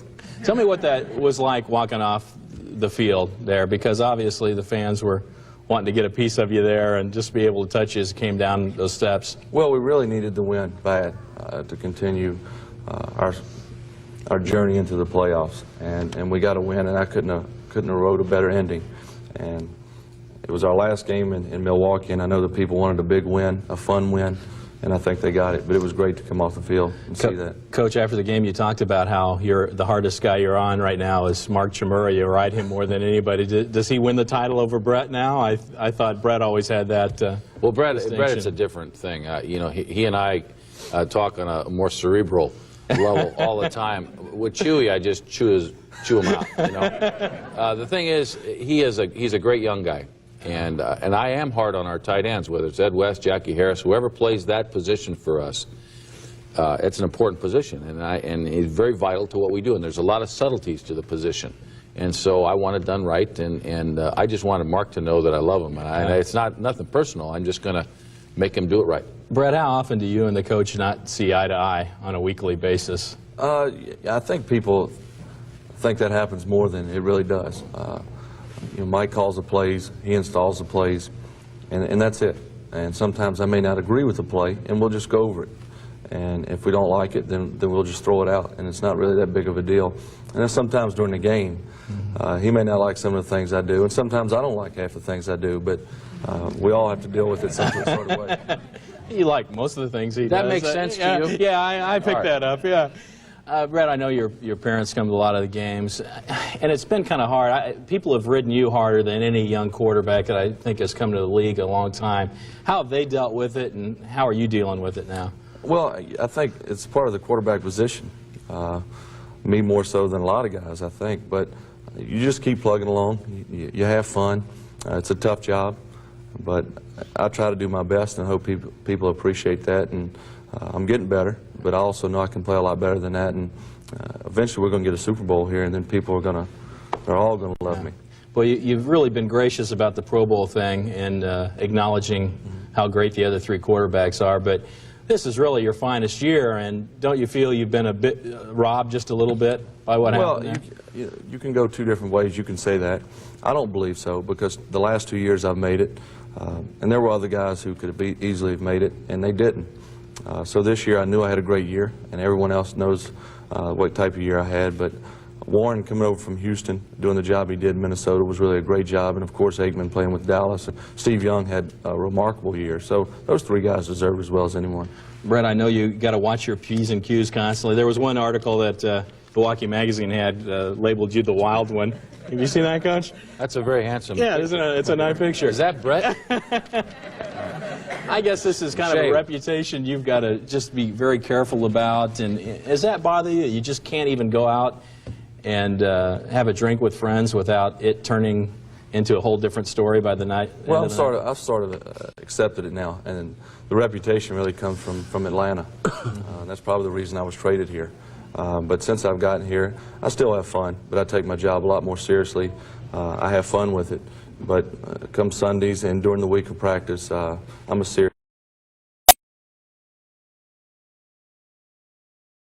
corner. Do you get letters about him all the time? Oh, yeah. Every move he makes? Yeah, I really do. But, you know, he is exactly, what he said is exactly true. He works harder than anybody. There's no one in the league who works and prepares any harder during the week than he does for a football game on Sunday. And he has, as part of his maturing process, not only as a player, but as a person, by playing the position of quarterback in this league, a lot of responsibility comes with that. And I knew this would be a takeoff year and a pivotal year for him. And I put the heat directly on his shoulders, and he has really responded. And he's going to be the leader of this football team for a long time. Brett, when you go back home to Kill, Mississippi, do your parents treat you any differently, or are you just the same old kid that your father was coaching? Same old kid. I still have to vacuum sometimes. I have to clean up. I haven't bought a place yet, so I still live at home, and that's been tough. But it's fun to go home and people treat me differently than I get treated up here. Back home, I'm just one of the guys, and just a family member. People have asked a lot about that helmet communication system. How does it work with you guys? Do you like it, or is it sometimes an annoyance? Well, I think it's a good deal, and when you're playing at home, it's really a great deal. When you play on the road, then it becomes a problem because of the crowd noise, and we've had some problems with it. But really, I think it's going to be, once they iron out all the kinks, it's going to be a great system. Brett, a lot of people have talked about your relationship with Sterling, and I know some of it came back from the beginning of the year on Sterling's one-day holdout, but I think people misunderstand that too. Could you tell me a little bit about that? Well, me and Sterling have a great relationship. He's a totally different person than I am, but I respect him on the field. He's a great player. He does a lot for us. And people want to say that we have problems and we don't communicate and all that, but that's not true. And as you can tell in the field, we communicate great. I didn't really agree with some of the things he did at the beginning of the season, but that's okay because everything is resolved now. Well, it's been a great ride, so continued success. Thanks a lot. All right, when we come back, the farewell to Milwaukee next on the Mike Holmgren Show.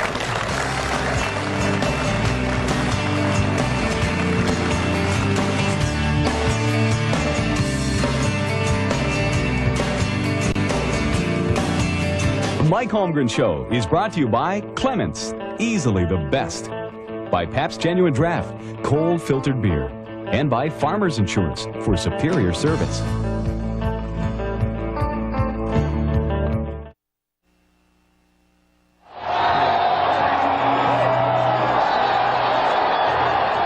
It was certainly genuine and spontaneous. The coach says he enjoys corny stuff. This seemed like the perfect fit. Mike Holmgren acknowledges the County Stadium Packer fans with a heartfelt goodbye, and it really seemed that way, Coach. The emotion kind of overwhelmed you there at that point? You know, it really did. And I think, you know, as much as we grind through football and worry and all the stuff that goes into preparing a game and playing a game, when you do get a chance to be involved in a situation like that, in a moment like that, if you don't just soak it in for a second, you're making a mistake because it's too hard. We work too hard. And it was very special for me. And I just wanted to thank the people of Milwaukee and our fans down there because there is a change now. There's a change, a big change taking place. Now, I want all those folks to come up to Green Bay and really enjoy watching football at Lambeau Field, just like they did in Milwaukee for all those years. Well, it is a great place to play, and it was the perfect home away from home, though, in Milwaukee. although the Packers actually have a higher winning percentage there in Milwaukee than in Green Bay, but that stadium was just not built for football, but there's still some great Milwaukee memories. Scott Sable has more on the Farmers, Packer, and Favre goes straight back in the pocket. Favre looking. Now Favre running to the right. Favre is on the run. Favre is down the sidelines. Favre, touchdown! He dived into the end zone. What a way to say goodbye to the city of Milwaukee. Brett Favre's touchdown run will become one of many great Packer memories in Milwaukee over the past 61 years. Scott, the most memorable game for me, to a great extent, was the first one I ever saw, which was at State Fair Park on October 7th, 1945. And Don Hudson caught 4 touchdown passes in the second quarter and caught 5 extra points, scored 29 points, which is still an NFL record. December 23rd, 1967, when we beat the Rams 28-7 to win the right to play the next week in the Ice Bowl here in Green Bay for the NFL championship. That was a Western Conference championship game, which we needed to win, obviously, to qualify for the NFL title game the following week. You know, the memories are great, but most of the players playing today weren't even born yet. And they're all pretty excited to be playing all their games right here at Lambeau next season. Final game at County Stadium, does that mean anything to you? Maybe some relief, I guess. Knowing that I'm not going to have to go there anymore. After the game, coming back, you know, from being sore from the games and sitting on the bus coming back, I think that was I think all the players didn't like that. But for some Milwaukee fans like Dan Lysick, who has had season tickets for 30 years, it's a big disappointment. Well, I'm feeling a little bit sad that the Packers are leaving Milwaukee. I watched them play at the Fair Park, Marquette Stadium, and now in the Milwaukee County Stadium. And saw a lot of good time, had a lot of good times. It's obvious why the Packers are leaving. While other cities were building new stadiums, the city of Milwaukee fumbled the ball. We were disappointed, I think, as an organization, because it didn't happen. Because we've been talking about this since 1986, as you know. But you can't take away all the great Milwaukee memories. For the Mike Holmgren Show, I'm Scott Sable. All right, Coach, Tom starts off today. Coach, I'd like to know, certain plays don't seem to appear from year to year, such as that wraparound pass from Brett to one of the running backs. Where does that go all of a sudden? How come we don't see it this year? Well, when we prepare the game plans, Tom, the wraparound play or any play, if I've used it too much or I think people have a handle on it, then we would just drop it. I might drop it for a year. We have so many plays in our files that I try and not give the opponent the same look any 2 games in a row. It was a good play, and you'll probably see it back next year, but I think it'll run its course for a while. All right, thanks, Tom. Art? Hi, Coach. On that last series, how do the players know, or what players know who has to be in the game? I mean, there's so many people going back and forth. How do you know, or who knows, who needs to be there? Well, what happened was we had 1 timeout left and about 1 minute and 25 seconds, whatever it was. And so I called 2 plays. When Brett was with me on the sidelines, I said, get in the huddle, call 2 plays. So we had the first 2 called. Now, both of those were caught. The first one was caught inbounds. The second one, I believe, was incomplete. So that stopped the clock and allowed us then, I would call out a personnel, get another personnel on the field. We worked that drill in practice every week, doing it that way. Hopefully, then when it comes to the game, you can execute it properly. So it looks a little crazy, but really we have practiced it. And then the key is that the players stay calm, I stay calm, and you can function and do what you've practiced. And yesterday they did a nice job of that. All right, thanks a lot, Art. Well, if the Packers win, they're in. We'll talk about that coming up next.